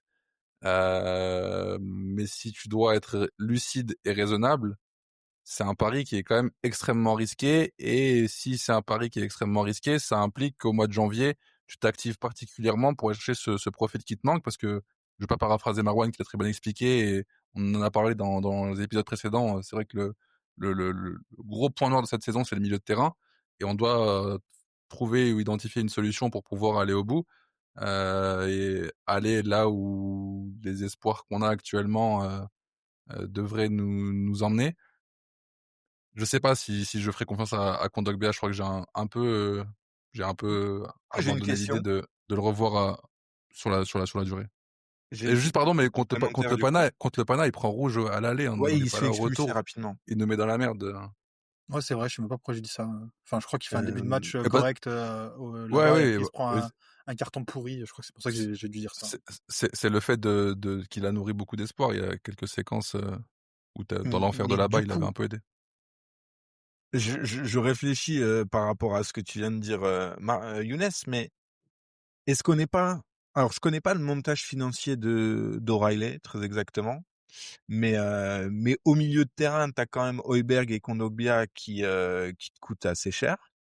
Est-ce que du coup, pour prendre un joueur qui a un impact tout de suite, parce que là, on parle de qu'est-ce qui peut, entre guillemets, faire tenir les espoirs le plus longtemps possible, est-ce que t'es pas obligé d'exfiltrer Kondogbia cet hiver pour avoir une latitude? Je pense pas. Je Moi, je pense pense pas que parce c'est que ouais, t'es au petit, t'en penses quoi? Enfin, moi je te lance là-dessus. Au petit, moi je pense qu'il y a les moyens. T'étais chaud pour prendre Ceballos. L'argent, il a pas disparu. En fait, c'est pas trop une question de moyens, c'est une question d'effectifs que tu auras après ça. Là, déjà, on a beaucoup de monde. On s'est pas trop posé la question parce que quand tu as 10 personnes dans l'infirmerie, c'est assez facile de faire des convocations pour des herbies. Mais en l'état actuel des choses, sans absent, je vois pas l'OM faire un joueur sans une recrue. Parce que, parce que les deux manques qu'on voit tous, je pense, c'est un joueur pour le double pivot. Mais il y a plusieurs questions. Il y a la question Kondogbia qu'on a posée. Est-ce que tu peux attendre plus de lui sur la phase retour, plus de présence? Parce que le plus frustrant, c'est que l'année dernière, je pense que c'est une saison qui est quasi pleine pour lui. Je crois qu'il doit manquer 5 ou 6 matchs sur l'année et que c'est même pas choquant pour n'importe. Enfin, c'est banal. Donc pour lui, c'était bien. Et l'autre question, c'est l'évolution que peut prendre Vermeeren. Et l'autre poste qu'on vise, c'est un offensif. Après, un offensif, on me dit un milieu offensif. J'entends. Moi, déjà, je pense qu'il y a le retour de Traoré qui va faire beaucoup de bien. Et surtout, Amine Gouiri est pas un simple numéro 9. C'est, c'est un joueur ultra complet, et dans le rapport au développement du jeu, c'est quasiment, je crois que De Zerbi le décrivait comme ça, comme un 9, comme un joueur qui joue comme un numéro 10 et qui voulait en faire, en plus de ça, qui voulait en faire un tueur. En gros, ils voulaient faire de lui Karim Benzema. Alors, on va espérer qu'il réussisse, même si un peu moins bien que Karim, ça nous suffira. Même 50% de Karim, on prend. Et pour le milieu, moi, je préfère. Je pensais que tu allais dire une chose qui allait beaucoup me réjouir, Max. C'est que tu as parlé de la construction du prêt d'O'Reilly et après tu as dit exfiltré. Malheureusement, tu as parlé d'exfiltrer Geoffrey Kondogbia. Le mauvais. Moi, je pense que De Zerbi aime beaucoup Matt O'Reilly. Beaucoup, beaucoup. Parce que la non-présence de Vermeeren, c'est pas juste le fruit des manques de Vermeeren. C'est parce que il choisit quand même O'Reilly à sa place à chaque fois. Alors, il y a le côté gaucher. Il préfère le gaucher, ça c'est une évidence. Enfin, il préfère le gaucher. Il veut toujours un gaucher dans son double pivot. Moi, je pense que De Zerbi a montré les jeux de l'amour pour Ismaël Koné, les jeux de l'amour pour Ali Wahi, les jeux de l'amour pour Lilian Brassier. Mais si Benatia, Fissel Ndil avait je ne sais quel milieu de terrain qui plaît aussi à De Zerbi, je pense que Matt O'Reilly peut préparer ses valises et qu'il sera pas le premier à croire à une histoire d'amour avec Roberto et puis à finir dans un avion. Benasser, Ismaël avec- Benasser. Ouais, Benasser, c'est particulier, mais... Bah, Benasser, moi je peux te le dire, hein, De Zerbi, il le voit avec les yeux de l'amour, hein. Il l'a Ah oui, réclamé, hein. non, il le voit... Et par contre, je suis sûr qu'il l'a pas pleuré l'été ensuite, hein. En fait, c'est ça. Je pense que, et ça, c'est un truc que j'aime bien qu'on n'a pas évoqué tout à l'heure, mais je pense qu'il aime tous ses joueurs et que c'est presque un problème d'autant aimer ses joueurs. Ouais, mais au final, c'est un problème quand t'es plus capable de vite switcher et de les sortir quand il faut. Vous avez cité assez d'exemples pour montrer Ouais. qu'il est capable de switcher assez vite. Après ça, est-ce Ça que clairement, humainement non, ça clairement, moi c'est je une suis qualité ou complètement d'accord pas, avec ça. c'est un débat qui mérite d'être porté. Mais ouais, j'avais failli te couper au petit quand tu disais qu'il le voit avec les yeux de l'amour, qu'il l'aime trop, etc. Et j'allais te dire, mais en vrai, moi je mets pas ma main au feu que sur la série de 7 matchs-là, O'Reilly ait autant de temps de jeu, parce que pour moi, il y a eu des trahisons assez fortes, trahisons à Trahison prendre avec des sportive, non, mais pincettes. c'est vrai, hein. Mais il a des moments où De Zerbi misait beaucoup sur lui. Il a un peu tout foutu en l'air, et j'avais expliqué pour le Sporting où c'était ma lecture Contre du match. l'Atalanta, tu penses? Contre l'Atalanta, c'est pareil aussi. Je pense que c'est pas tombé dans l'oreille d'un sourd, et je pense que De Zerbi l'a un peu mauvaise. Il a fait Donc 4 honnêtement, j'attends de voir parce que Ouais. le match contre Brest, ça vaut ce que ça vaut, peu Il joue plus importe. haut. Mais il joue plus haut, O'Reilly, Non, après. mais Je pense qu'il je a parle switché. surtout de la gestion de Vermeeren, tu vois, la façon, enfin déjà le fait de le titulariser contre Brest. Théoriquement, quand tu vois la série de matchs juste avant, il le faisait pas jouer du tout, Vermeeren, ça l'a pas dérangé, tu vois. Donc là, il le met quand même. Bon, après, Et là, le fait qu'après en après-match, tu vois, il ait autant de bons mots pour lui, alors que sur les précédentes rencontres, il montrait beaucoup plus d'exigence pour essayer de le titiller a priori, et d'en tirer plus. Là, il a fait des vrais compliments, etc. Donc je pense que pour moi, ça a switché. J'attends de voir vendredi contre Nice ce qui je demanderais sera mis en place. Mais j'ai bon espoir que ça ait switché. En tout cas, j'ai jamais été aussi confiant pour ça. Est-ce qu'on a fait le tour sur, on va dire, la partie sportive, ou est-ce que vous voyez d'autres ajouts? Je sais que Marwan, t'en as placé un petit peu plus qu'un, Ouais, au Ouais, mais niveau des milieux, et ouais. au petit à compléter aussi. juste Mais sur le 10, est-ce qu'il y a d'autres postes? juste sur le 10, parce que ce que disait Marwan est assez intéressant, mais je me range un peu derrière l'avis d'Opti, je partage le même. C'est qu'on n'a pas ce profil de 10 dont décrit Marwan, mais je pense que pour finir la saison, tu peux largement t'en passer parce que tu as beaucoup d'options qui sont intéressantes. Déjà, est-ce que ta vocation à toujours avoir un 10? On a vu, et c'est un des enseignements pour moi aussi de ce début de saison, c'est que la configuration à 2 attaquants marche très bien, et on sait que De Zerbi appréciait beaucoup ça quand il était à Brighton, et que Joao Pedro justement avait ce rôle que Amine Gouiri pourrait potentiellement avoir aussi. Donc je pense que même si on n'a pas ce profil-là, on peut s'en passer jusqu'à la fin de saison, et potentiellement, ce sera une question pour l'été d'avoir un 10 qui sache être un 10 et qui sache organiser le jeu, pour le coup, parce qu'on n'en a jamais vraiment eu sous De Zerbi. On a eu Carboni qu'on n'a jamais vu, et on a Ahmed Traoré qui potentiellement aurait pu avoir des qualités intéressantes de 10, pas forcément dans l'organisation du jeu, mais dans la partie création, qui pour l'instant, malheureusement, n'est pas près d'être vu d'après le Et en communiqué de Tata. parlant d'exfiltration, moi, j'aimerais bien savoir les conditions du prix avec option d'achat d'Ahmed Traoré. Parce que s'il dispute pas de match, derrière, pour moi, ce serait pas le scénario le plus improbable qu'en janvier, ils repartent à Bournemouth. Il y a aucune info là-dessus, mais moi, ça m'étonnerait pas. Je pense que tout le monde est surpris, au club aussi, de son durée de disponibilité. Je pense qu'ils savent que c'est pas de sa faute. Mais je pense que, et là pour le coup c'est une qualité, je trouve que, et que j'estime en tout cas chez les entraîneurs, c'est que ils savent switcher. Je pense que De Zerbi est un élitiste et c'est très bien de l'être dans le football professionnel. Ça m'étonnerait pas qu'ils disent que bah Ahmed Traoré au bout d'un moment, bon, on a besoin d'un joueur à ce poste-là, il peut pas l'être. Tant pis pour lui, tant pis pour nous, switchons. À voir. Alors c'est toute autre blessure, hein, mais Carbonnier, t'es parti quand? Carboni, je crois que son prêt il est rompu en Bah, janvier, non? en janvier, ouais, mais parce que il a le ligament Ouais. croisé, donc d'un commun Oui. accord avec l'Inter, du coup, ils se disent Il ça allait sert pas à- jouer.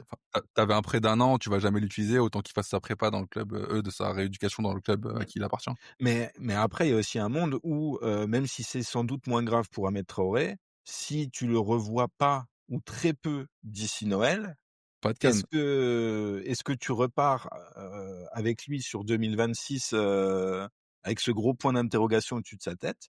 C'est ça, et en plus, regarde, c'est que, imagine que là, il revient dans 1 semaine, 2 semaines, début décembre. Il fait 3 matchs de zinzin, 2-3 matchs de zinzin. Il est pris à la canne avec la Côte d'Ivoire. Bon, Il... ouais. Ouais, non, mais moi, Je pense pas parce que les listes de la CAN seront, enfin, il aura pas le temps Bon, de elles vont faire être assez de début bons décembre, matchs, là, je ouais, pense. ouais, Ouais. ouais, ouais. Mais En fait, imagine, il est pris à la canne, tu vois. Imagine, il est pris à la canne.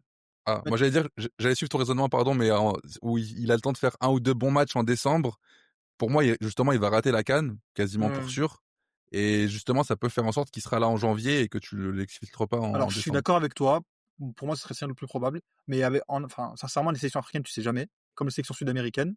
Mais même s'il reste en fait dans les deux cas, alors à la CAN, tu auras encore moins de temps. Mais même s'il est en deuxième partie de saison, est-ce que ça va te suffire pour avoir un temps suffisamment représentatif pour te dire, bah voilà, je lève l'option d'achat, sachant que imaginons que tu aies moins de matchs en deuxième partie de saison, tu vas potentiellement moins le voir, parce que je ne sais pas s'il va être titulaire à l'Olympique de Marseille, il va mettre Traoré, je pense qu'il va jouer. Je pense qu'il va jouer, il va pas mal jouer. Mais est-ce qu'il va jouer un temps de jeu suffisant pour que ça déclenche l'option d'achat? Je ne sais plus si elle était obligatoire ou pas, les gars, vous vous souvenez ou pas? Il me semble qu'elle est obligatoire, c'est ça le truc en fait. Avec Enfin, Traoré. j'ai pas en Je tête de peux détails, mais re-regarder. ouais. Après, pour le coup, moi, j'étais plus sur la prise de, enfin, qu'est-ce qui va nous apporter plutôt que sur la question de qu'est-ce qui pourrait déclencher l'option d'achat. Ouais, mais regarde, si l'option d'achat est déclenchée automatiquement parce qu'il a, je sais pas, il a joué 10 matchs ou 15 matchs. Parce que tu sais, Oui, souvent, tu vas pas le faire jouer, ouais. en fait, le truc, c'est que tu le feras pas jouer, en fait. Parce que tu veux pas te mettre ça pour l'été prochain. Même s'il est Ouais, bon donc sur le terrain, tu vois. Et en fait, en la gros, question, elle va se poser. Est-ce qu'il va être suffisamment bon pour prendre le risque que, bah, il va jouer pile le match de la clause et ça va du coup lever le transfert? Tu vois, ouais, c'est une c'est question ça. que je me pose. C'est une question que je me pose. En gros, Voilà. s'il a 10 matchs, il aura 6 matchs pour être très très bon parce que sinon, tu vas l'utiliser avec parcimonie derrière. Tu vas te garder 4 ou 5 matchs sous le coude pour le mettre que quand tu as vraiment besoin de lui et sans lever l'option, du coup. Regarde, Mopé, moi, sincèrement, je l'avais pré-shot, hein, le fait qu'on voudrait s'en séparer cet été. Je pense qu'ils vont y penser à 2 fois, vu comment ça devient compliqué d'exfiltrer des joueurs, sur le marché des transferts. Je pense qu'Ahmed Traoré, tu auras plus de latitude. Mais vaut Ouais. mieux ne pas t'embourber avec une option d'achat dont tu sais que tu vas te séparer, l'été prochain, quoi. Après, c'est Ouais, aussi, Apparemment pour c'est aussi, Traoré, juste, après je vous laisse, reprendre son débat, mais je pense que c'est intéressant. Tout le monde parle d'une option quasi obligatoire. Donc ah bah, j'imagine que tiens. c'est un nombre de matchs ou, un top 4 ou je sais pas Ouais, quoi. ou même des un objectifs. maintien en Ligue 1, ouais. Ouais, Maintien en ou Ligue 1. maintien ou même des trucs honteux comme ça, contre un montant de 8 millions. Et par contre, Bournemouth, conserve 50% sur une éventuelle revente. Après, je crois que les 50% sont plafonnés il me semble, sont plafonnés à 16 millions, genre en gros, ce qui serait la valeur du joueur, mais Tu peux faire que x2, en ouais, gros. voilà. Pour moi, sincèrement, vu, le caractère astucieux de notre direction sur les deals, ça m'étonnerait pas qu'il reparte chez lui, en janvier. Après, c'est pas ce que je souhaite parce que c'est vraiment un super joueur. Moi, j'aime beaucoup. Après, moi, j'entends, mais en fait, j'entendais la version où tu casses le prêt maintenant, que tu le renvoies à Bournemouth, en imaginant que, comme l'année dernière avec Brassier, tu le renvoies à Brest parce que Rennes le veut et que pendant que toi, tu veux casser le prêt, Rennes dit, nous, on vous le récupère dans la foulée. À part s'il y a un deal semblable avec En fait, Bournemouth. Brassier avait beaucoup joué, déjà, entre guillemets. Tu vois, il jouait même quand il était mauvais. Justement, la différence entre Brassier, c'est que Brassier, tu l'avais vu et qui t'avait déçu. Là, Traoré, c'est un joueur que tu allé chercher, donc c'est un joueur auquel tu crois, que tu n'y crois plus pour une absence de 3 mois qui est certes préjudiciable. On sait pas encore. Mais ouais, mais si tu n'y crois Tu pas vois? à un joueur juste parce qu'il s'est blessé, c'est que tu n'y croyais pas. Si tu Non, fais... non, c'est pas parce que tu Non, crois mais pas, c'est qu'en fait, c'est que tu t'évalues le risque. Tu crois Tu vois? pas à sa rémission, en fait. oui, Ou du moins, tu crois pas qu'il va te montrer suffisamment pour que tu l'achètes, tu vois? non, ça, je l'entends pour l'exfiltrer en janvier et donc faire quelqu'un d'autre pour la phase retour. Mais le fait, par exemple, de l'avoir qui revient en février et de pas le faire jouer volontairement parce que tu veux pas l'activer, ça, j'y crois moins. Je crois le scénario où tu le dégages en janvier, où tu te débrouilles pour le remplacer pour un joueur qui peut jouer, ok. Mais le scénario où enfin, Non, pour le remplacer, évidemment. Genre, tu vois, par exemple, t'as un Echeverry à Leverkusen que City va peut-être rappeler Parce qu'il joue pas assez, justement. parce qu'il joue Ouais. pas assez. Bah, moi, tu vois, je pense que l'OM, par exemple, pour le dire clairement, est tout à fait capable de se séparer de Traoré pour aller chercher un Echeverry ou un joueur qui peut jouer aux 3 postes devant, tu vois. ouais. Et ça serait cohérent. Tu vois, ça serait cohérent, ça me choquerait pas. Est-ce que vous vous attendez à un gros mercato hivernal? Non. Non, non, mais après, Dans je les pense deux que sens, hein. le truc, c'est que t'as pas assez vendu, entre guillemets, cet été. Tu vas devoir exfiltrer certains mecs qui te sont restés sur les bras, dont notamment, enfin surtout en fait, quand j'y pense, Ulysse Garcia et Neil Maupay. Et je pense que mécaniquement, tu vas devoir déjà aller chercher un milieu de terrain. Ça m'étonnerait pas qu'il y ait une ou deux ventes surprises, de mecs qui sont là, mais qui n'ont pas non plus un rôle de fou furieux. À voir sincèrement. À voir, moi je pense qu'on est sur 2, 3 recrues, max. Moi, franchement, les 2-3 recrues, à part si tu sors des joueurs sérieux de l'effectif, je vois pas enfin, je ne vois pas construire un groupe de 25 vrais joueurs, quoi. Parce que là, Ouais, et 2-3, c'est beaucoup hein, quand même en vrai, hein, par rapport à la situation bah, actuelle. Après, ça dépend de qui t'as récupéré, quelles sont tes perspectives sur Amine Gouiri, est-ce que sa rééducation se passe bien, est-ce que tu l'auras effectivement dès début janvier, comme on l'annonce a priori là, ou s'il y a des complications dans sa rééducation. C'est difficile à dire, hein, je Bah, trouve. mais t'enlèves Garcia, comment ça s'appelle? T'enlèves Maupay, des Ouais, mecs mais qui sont en déjà fait, en marge de Garcia et Mopé, l'effectif. c'est des mecs qui sont hors groupe, donc Ah t'as oui, pas je à suis les d'accord, remplacer, c'est pour ça que je termine les et que remplacer, du coup, non, ouais. bien sûr, c'est pour ça que je termine. T'enlèves ces 2 joueurs-là, tu vas chercher un mec dans le double pivot. Tu peux te dire aussi que tu veux prendre un mec en plus devant pour suppléer Greenwood. Murillo, tu sais pas ce que tu vas en faire. Moi, ça m'étonnerait pas que Murillo soit vendu aussi en janvier, tu vois. Si t'as une offre, ouais. non, si tu sors un joueur comme Murillo, j'entends que tu le remplaces. Mais si tu sors Ulysse Garcia et Mopé, enfin, moi, je suis pas Non, contre. non, après, personne dit qu'on va vendre uniquement ces 2 mecs-là en janvier, hein. Non, si tu sors des vrais joueurs qui ont une place dans l'effectif, ça sera remplacé. Mais sans aucun départ de vrais joueurs, je vois pas l'OM construire un groupe de 24-25 plus les jeunes. Genre, parce qu'en plus, on avait un effectif, je crois, de 22 au départ de la saison, sans compter Robinho. Là, t'es à 23, donc Bakola, 23, tu comptes Garcia dedans ou pas? non, justement, je crois que t'es à 23 sans Garcia, avec Garcia, Mopé, les Garcia, Lirolé, Mopé, Garcia, Lirola, Mopé. Pour moi, je sais pas, c'est des. Bah, faut voir ça fait combien Ouais. parce que enfin, tiens, je vais laisser continuer, je vais compter parce que Ces ça m'intéresse, trois-là, ouais. jusqu'au dernier jour du mercato, t'étais sur Transfer Room et tu les proposes à tout le monde, hein. Ouais, Donc, à mon avis, ils sont pas dans ta liste. T'en as au moins, de toute façon, tout est doublé. En plus de 3, je crois. euh, À minima. ouais, je crois que t'es doublé sans eux, et t'es doublé même sans Vaz.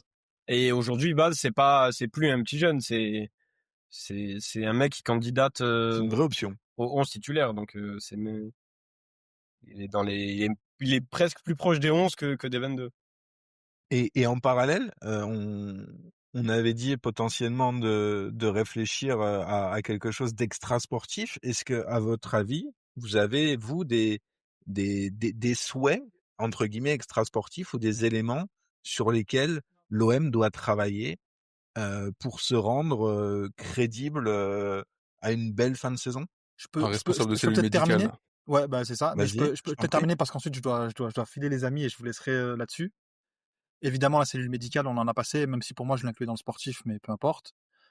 Moi, il y a un truc que je pense que l'OM a besoin, c'est un peu plus, même si ça a déjà progressé là-dessus, c'est peut-être un peu plus de sérénité. Je trouve que il y a quand même des choses qui ont prise, qui ne devraient pas avoir autant prise sur le club. Et déjà à commencer notamment dans la communication de Roberto De Zerbi, pas que, hein, mais aussi la communication plus globale du club. Je trouve qu'il y a des sorties qui sont un peu compliquées, tu te mets un peu le feu tout seul.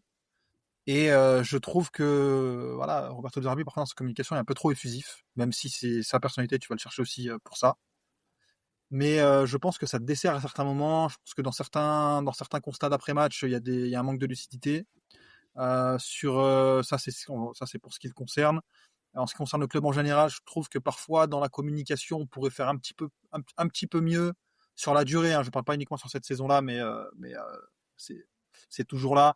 Une communication peut-être un peu plus sereine. Parfois, c'est vrai qu'on sent que voilà, on répond à des choses ou à des polémiques extra-sportives dans les médias, etc., qui ne sont pas forcément nécessaires. Et ça apporte finalement des effets stressants qui sont un peu dont on aurait pu se passer, voilà, qu'a dit un tel dans son émission quotidienne sur telle radio, dans tel média.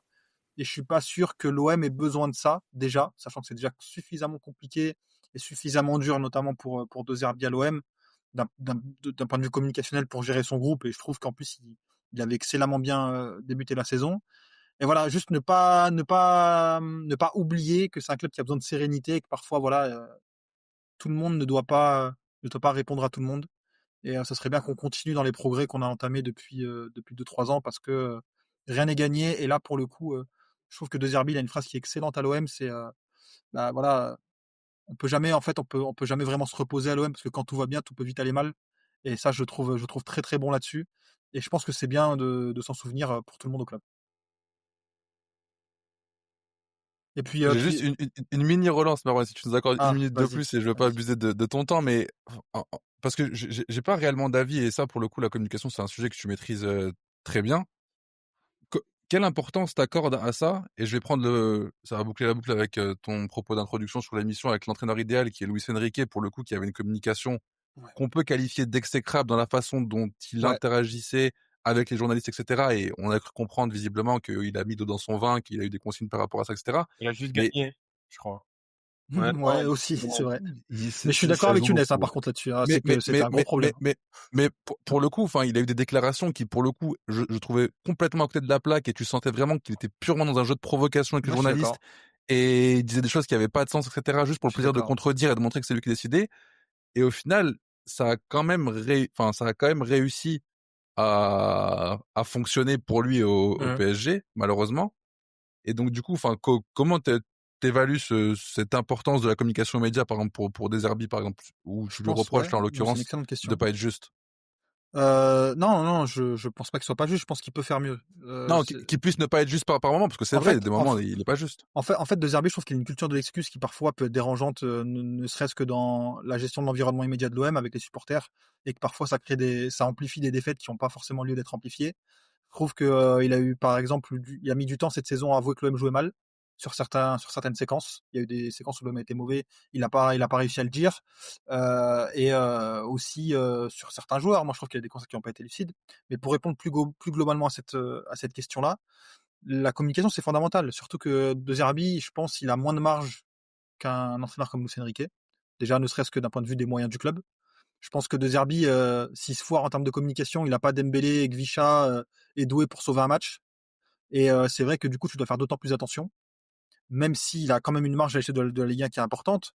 Et Luis Enrique, je pense qu'on peut aussi lui faire ce reproche. Et je pense aussi que c'est un moins bon entraîneur que Luis Enrique, De Zerbi. Je pense qu'il a une marge sportive qui est moins importante là-dessus et il doit faire d'autant plus attention. Et je trouve que d'ailleurs, ces lacunes en termes de communication, elles se retrouvent aussi d'un point de vue sportif. C'est que je pense que parfois il manque de lucidité, que ce soit dans sa lecture des matchs ou dans quelques choix. Et je pense que c'est pas, je pense que c'est pas de l'insincérité ou de l'incompétence de sa part. C'est juste que c'est quelqu'un qui vit en fait à 100% ce sport et que parfois tu as l'impression qu'il a des réactions de supporters. Parce que je pense qu'il est resté supporter ou tifoso ou ultra de Brescia. Après, par exemple, moi c'est un truc que j'ai pas aimé. Après l'Atalanta, qu'il a nargué par exemple les ultras de l'Atalanta après la bouse que tu poses sur le terrain. Je peux pas lui reprocher en tant que supporter, mais en tant que coach, je trouve que ça envoie un message qui est étrange. Parce que du coup, en fait, tu te dis, en fait, ce gars-là se décorrèle sportivement de ce qu'a fait l'OM ce soir-là pour s'engager dans son combat personnel à lui, qui est une opposition Brescia-Atalanta. Je pinaille, j'ai pas envie de mettre ça sur l'agenda du jour. Mais c'est vrai que pour moi, c'est un épisode qui incarne plein de choses où finalement ces émotions elles prennent le dessus sur le contexte sportif. Et on a vu que la saison dernière, par exemple, ça a apporté préjudice. Où après Auxerre, il dit, si c'est moi le problème, je suis prêt à partir. Et attention, cette déclaration en elle-même, moi je sais pourquoi il a dit ça, parce que je pense que c'est quelqu'un qui est sincère quand il parle et qui se dit moi je veux être un poids pour personne, et si vous pensez que c'est moi le problème, je pars. Mais par contre, comment est-ce que ça a été compris? Ça a été compris comme quelqu'un qui met son cas personnel au-dessus de la prestation du soir et au-dessus du contexte, et qui brouille en fait le message qui est envoyé aux supporters. Et parfois, je trouve que ça fait des suraccidents qui sont négligeables. Et je pense que dans les performances d'un club, et d'autant plus à l'Olympique de Marseille, où chaque parole est scrutée, où chaque polémique est gonflée, tu dois faire attention sur ce que tu dis. Et parfois, tu Ouais. vois, ça peut être un peu compliqué. Mais encore une fois, moi, sur le global de la saison pour l'instant, je l'ai trouvé, je le trouve plutôt bon. En début de saison, il est excellent, De Zerbi dans sa communication. Quand il y a des choses à ajuster, il le fait. Quand il y avait des choses qui étaient bonnes, il le disait aussi. Mais c'est vrai que sur la série négative, là, j'ai l'impression que le naturel est un peu revenu au galop. Voilà. Moi, honnêtement, Et je vais juste rebondir. Et je vais Ça va être devoir un vous peu laisser, long, les donc amis. C'était un vas-y, grand vas-y, plaisir. je Je suis t'en prie, je désolé, t'en prie. je peux pas rester plus. Et Il y a n'hésitez aucun pas à répondre souci. avec grand plaisir. Et Et voilà. tu écouteras la fin, évidemment, dès demain matin en podcast. Alors, dès demain matin, je sais pas. Mais Comme nos plus grands habitués, dès demain matin. dès demain matin, c'est vrai, excuse-moi, Maxime. Alors, dès demain matin, Dès ce soir, j'écouterai. dès ce soir pour vraiment les plus grands habitués. Mais Dès on va ce te soir, laisser j'envoie un jusque message à demain. Younes. Younes, fais-moi un débrief de ce que vous avez dit en fin d'émission, s'il te plaît. Non, mais voilà. En tout cas, excellente soirée à vous, les amis. Et merci à vous, c'est toujours un plaisir. Merci Marwan, bonne Voilà, soirée. bonne soirée. Au petit, je t'ai coupé, je suis désolé, ouais, dis-moi. je voulais juste réagir sur ce sujet-là. Je rejoins Marwan pour le truc de l'Atalanta. Parce que moi, en fait, le seul truc qui m'a choqué, c'est le parallèle entre les 65 000 supporters de l'OM qui rentrent chez eux la gueule confite et lui qui s'offre 60 secondes d'enfant à aller narguer des ultras de Bergame. Je le comprends, je le conçois, mais pour moi, c'est du délire. Mais après, c'est un épiphénomène et ça se reproduira pas parce que tu vas jouer contre Bergame peut-être qu'une fois lors de toute sa passage à l'OM. Donc en vrai, moi, ça m'a choqué, mais on s'en tape un peu. Mais pour ce qui est de Après, pardon, en vrai, j'ai pas envie de faire de l'avocat des Zerbi, mais et tu le fais tout le temps, mais ouais, bah, vous vous mettez dans cette position, Il mais t'a en fait, d'ailleurs non, mais nommé ainsi. je trouve ça assez injuste pour le coup de juger l'émotion spontanée d'une personne dans un contexte pareil.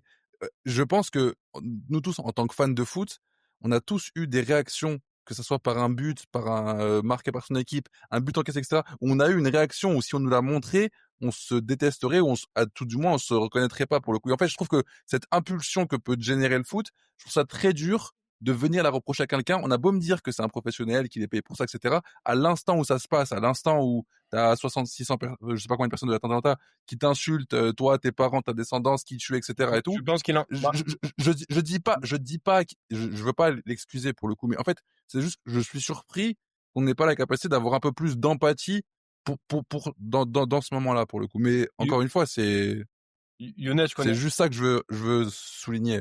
Si je tu connais peux bien le garder ton avis, ça me Vélodrome. dérange pas. Je connais bien le Vélodrome. Il entend rien de ce que fait le parquage de Bergame parce que c'est pas un parquage assez dangereux pour se faire entendre au Vélodrome. Ils font pas de bruit. Il entend rien sur lui.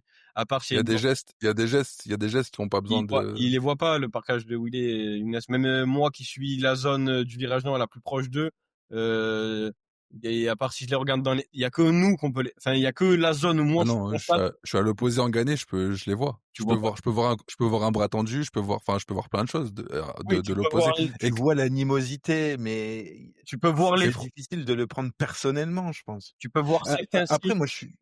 Tu peux voir certains signes que font les certains supporters d'un autre Olympique en France, peut-être, parce que Quand on t'a tendu une carte d'identité, tu l'as bien vu, je pense. ouais, mais c'est très près. Lui, honnêtement, je te dis, il sauve son kiff et il est connu pour ça en Italie. À chaque fois qu'il joue Bergame, c'est ça. Il a cultivé ce truc-là et après avoir perdu, il peut pas accepter de partir sans leur faire un truc. Mais honnêtement, comme je t'ai dit, c'est un épiphénomène. Il y a des gens que ça va pas choquer. Franchement, c'est la sensibilité de chacun. Moi, je trouve ça mal opportun, mais c'est pas, on s'en fout en vrai. Comme je t'ai dit, on va les jouer qu'une fois Bergame lors de tout son passage, peut-être plusieurs fois si on retourne en Ligue des Champions qui reste et qu'on les rejoue, mais ça reste très peu probable. Et moi, ce que je voulais dire sur la communication, c'est qu'honnêtement, la communication, c'est pas une maladie, c'est un symptôme. Déjà, on épie la communication d'un coach quand on perd. Quand on gagne 4-0, quand on a battu, je sais pas moi, je vais prendre une victoire au hasard, quand on a battu l'Ajax 3-0, on n'en a strictement rien à câbler de quoi va parler le Zerbi. Il aurait pu parler de ses chaussures, de sa CP, de tout et n'importe quoi, de vase, de Vermeer. Oui, bon, on a tous envie d'entendre qu'ils disent j'aime Vermeeren à la folie, mais on s'en fout de ce qu'ils racontent. Moi, je pense que la communication, c'est un symptôme. Donc, quand on la déplore, je pense que ce qu'on doit déplorer, c'est qu'est-ce qui les amène à faire des trucs de fou. Qu'est-ce qui amène Longoria, par exemple, parce que c'est pas un problème qui s'incarne qu'à travers la personne de Roberto De Zerbi. Qu'est-ce qui amène Longoria à péter les plombs dans les couloirs de la Baie des Champs l'année dernière?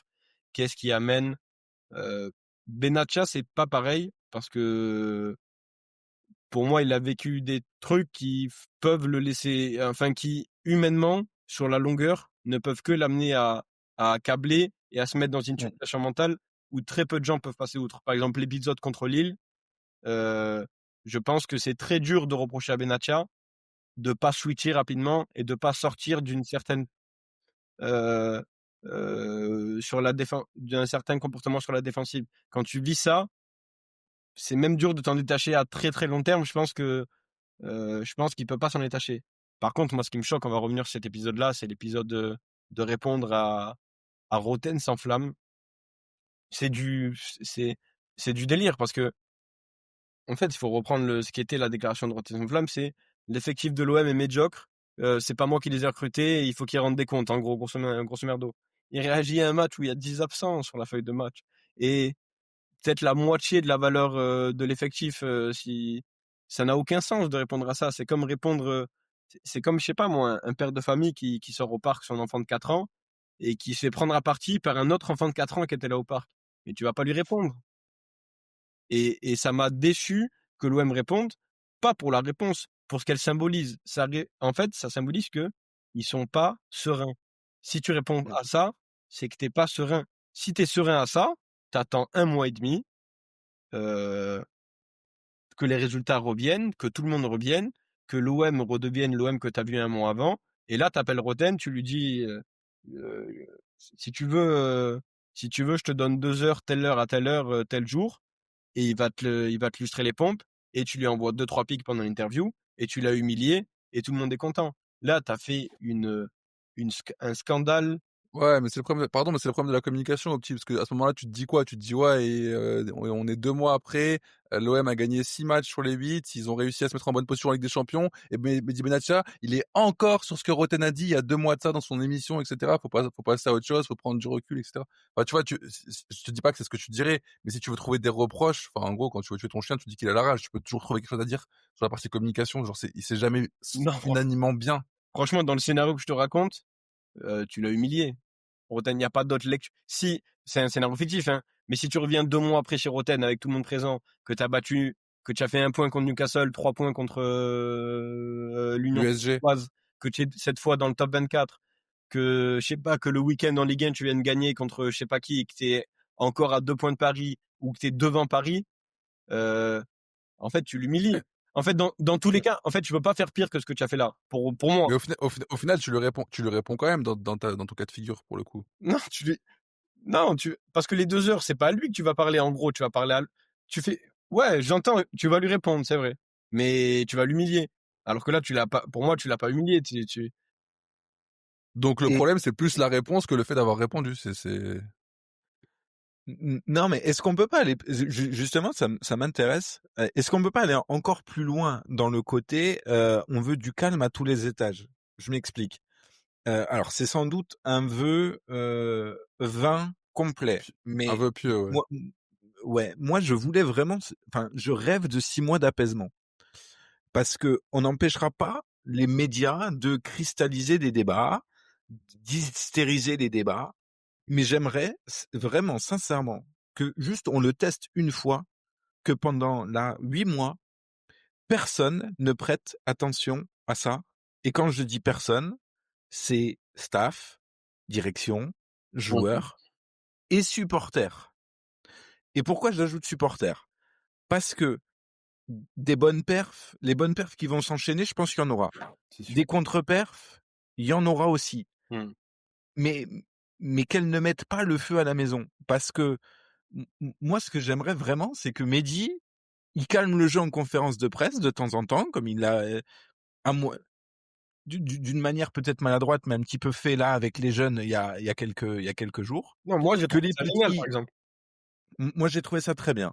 Que les petits se concentrent sur leurs entrées, que les leaders soient de vrais leaders, qu'on polémique pas sur les dingueries arbitrales parce qu'il y en aura beaucoup, mais moi j'ai pas, sincèrement, pendant 8 mois, j'aimerais que j'ai pas envie de voir des leaks d'Alizarac.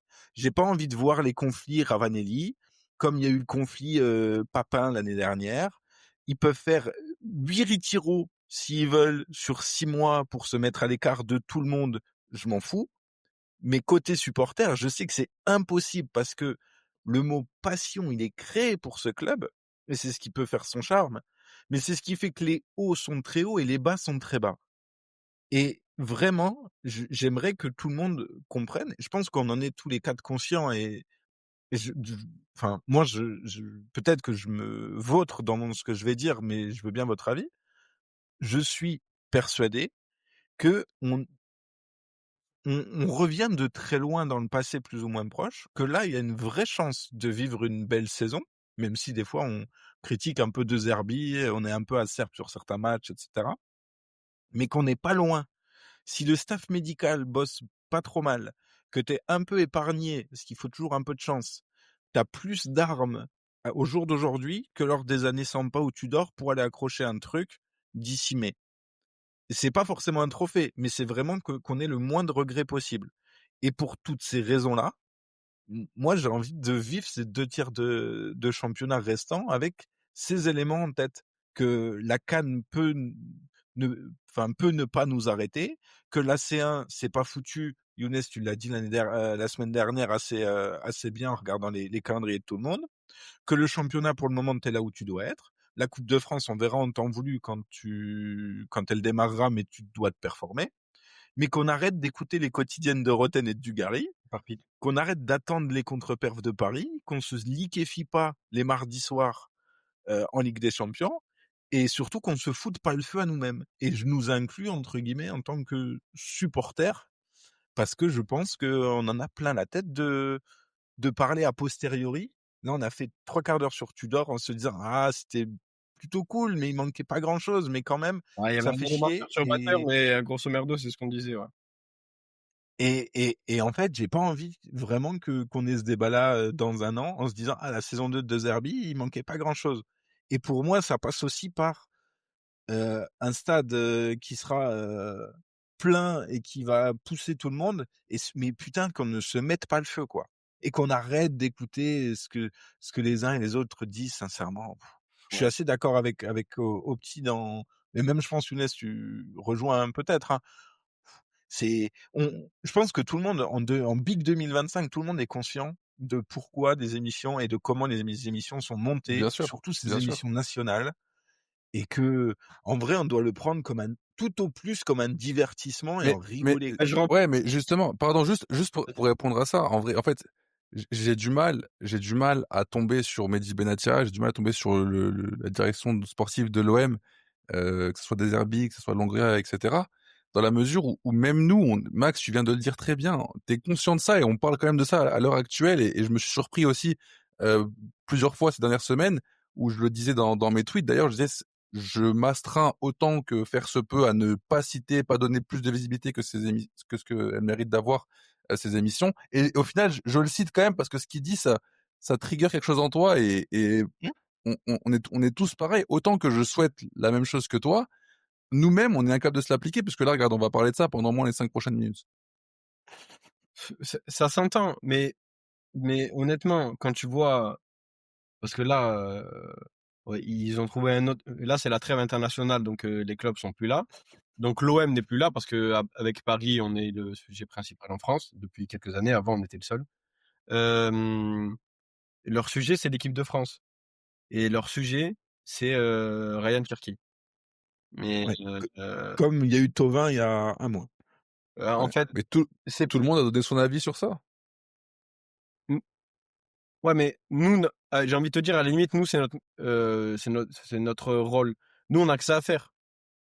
Moi, j'ai pas de mercato à mener, j'ai pas d'équipe à mener, j'ai pas de troupe à mener, j'ai pas de joueurs à accompagner, j'ai pas de trucs j'ai rien à faire. En fait, tu vois, Max évoquait ce qu'a fait Benatia en, en post-match, là, avec les 3 petits.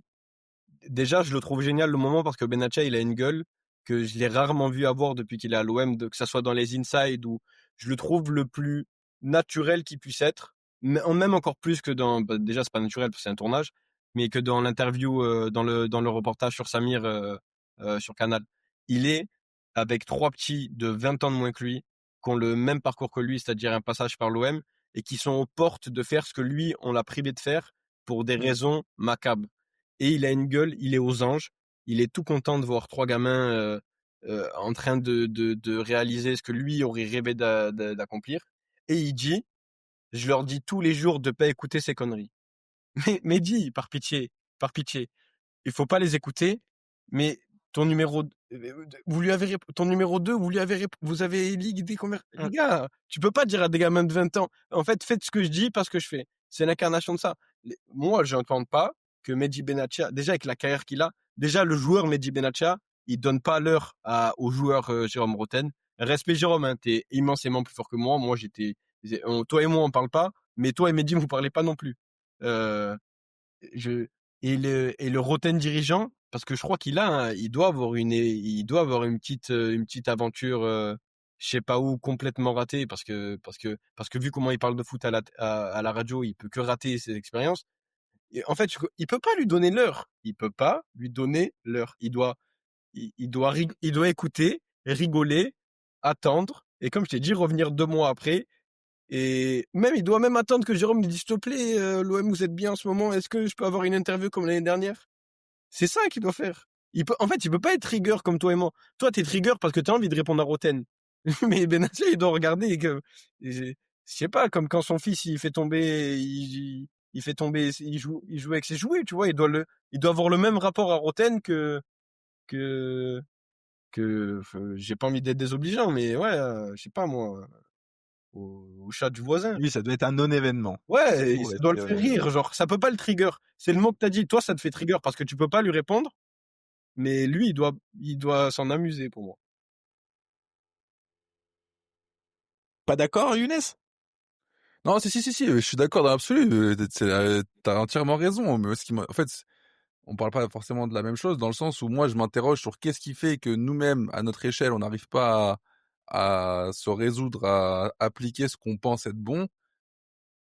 Je me dis que c'est la même chose pour lui. En fait, j'essaie juste de comprendre, puisque c'est la bonne solution et lui-même le sait et lui-même le prodigue comme conseil, il arrive quand même pas à le faire. Donc, faut juste, je pense, s'avouer vaincu par rapport au levier démoniaque que sont ces médias-là. Pour le coup, ils ont cette capacité. C'est leur métier, en fait, de susciter la Mais c'est réaction ou aussi de susciter pour ça que l'émotion. Marseille est sera toujours le contre-pouvoir, entre guillemets, en France, d'une partie de ces médias-là. En plus d'être le sujet numéro 1 ou numéro 2 en fonction de l'avancée de la saison. Il faut se moquer d'eux. Je sais pas si t'as vu ces dernières années, Guardiola, il fait des déclats.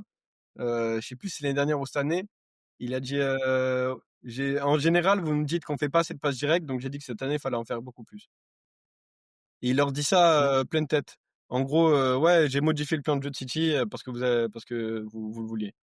Tu peux pas, c'est le summum de l'interaction média entraîneur ou média directeur sportif. Ouais, vous m'avez dit de faire ça, je l'ai fait du coup. Et ça, malheureusement, ça passera aussi par les résultats. Et on sera là dès la semaine prochaine. On reprend a priori notre rythme un petit peu plus milieu de semaine pour les prochains. Et on va se retrouver du coup tranquillement après Nice, après Newcastle. Après Newcastle. Surtout après Newcastle, il y aura sans doute beaucoup de conclusions à tirer, même si tu nous avais dit la semaine dernière que une contre-perf ou en tout cas une non-victoire ne serait pas rédhibitoire. Est-ce qu'on joue très vite au prono ou est-ce que là vraiment Bien on n'a sûr. pas assez d'éléments? Bien sûr. Toujours? Bah oui, on s'est engagé à le faire, on va finir. Hein. Alors du coup Nice à Nice. 0-2 pour l'OM. Et Newcastle, on gagne 3-2. Ah, ce serait beau. Ce serait... On gagne 3-2 Là, pour après avoir perdu 2-1 à un moment du match. Je me mouille encore plus. Ok. Alors le 2-0 à Nice, je signe. Et je pensais exactement au même score que toi, mais je vois pas un monde où, en fait, je me disais, mais il y a pas un monde où on est mené et où on l'emporte quand même. Donc je vais dire 2-1, on mène 2-0 et on prend un but à la 88e et après Rulli en sort 25 pendant le temps additionnel. Pas mal. Et toi, Max? En regardant un petit peu avant l'émission, c'est vrai pessimiste. que Il y a pas, non, Gros, il y a pas plus de 3 points. Ça, déjà, je te le garantis. Max, il nous pronostique pas plus de 3 points. Et 3 points, je vois. l'Alliance Riviera est quand même pas forcément la terre la plus facile pour l'OM depuis quelques années. Mais j'ose espérer que face à ce Nice-là, il y ait la possibilité de gagner vendredi. Si je dis pas de oui, c'est nous, enfin c'est C'est l'OM vendredi, qui ouvre la on journée. ouvre le bal, Ouais. ouais. On prend Ouais. la tête si on gagne. Donc vendredi soir et contre Newcastle, j'ai envie qu'on expérimente ta théorie de on ne gagne pas contre Newcastle mais on passe quand même. Du coup, je vais dire nul pour voir un petit peu comment on va se dépêtrer de tout ça après. Et pour qu'on puisse faire un best-of quasiment à Noël, chose qu'on fera peut-être, et de dire il était trop fort, il avait regardé tous les calendriers, il avait tout vu. On ne gagne pas contre Newcastle, mais on est quand même dans les 24 ou proche de l'être en fin d'année. Honnêtement, ça me fait plaisir que tu me le souhaites, parce que je me le souhaite pas du tout. Moi, je vais gagner mardi prochain et je veux pas ces débats. J'ai pas du tout envie de souffrir jusque fin janvier personnellement, mais j'ai un peu l'impression que ça sera notre. Enfin, Notre destin, ouais. j'espère pas. J'espère pas. On verra. Merci messieurs. Merci à toi, Max. Merci à toi, Max, et merci à tous. Et puis on se retrouve la semaine prochaine. Continuez. Alors on est très content. On a 1 minute là, du coup on profite. On est très content des retours. On est très content de prendre de nouvelles personnes dans le bateau. Donc n'hésitez pas à continuer à tout partager, à nous faire vos remarques qui nous permettent nous d'améliorer les émissions, qui nous permettent aussi de construire une partie du programme des émissions, comme on a fait 40 minutes sur une question des auditeurs tout à l'heure. Et puis de toujours liker et de partager sur la plateforme d'écoute. On ne l'a pas rappelé en début d'émission, mais ça permet au podcast de grandir petit à petit. À très bientôt. Merci les amis. Merci à toi et merci aux auditeurs. Et merci Merci à tous, bonne semaine et allez l'OM. et merci à Marwan. Et merci à Marwan.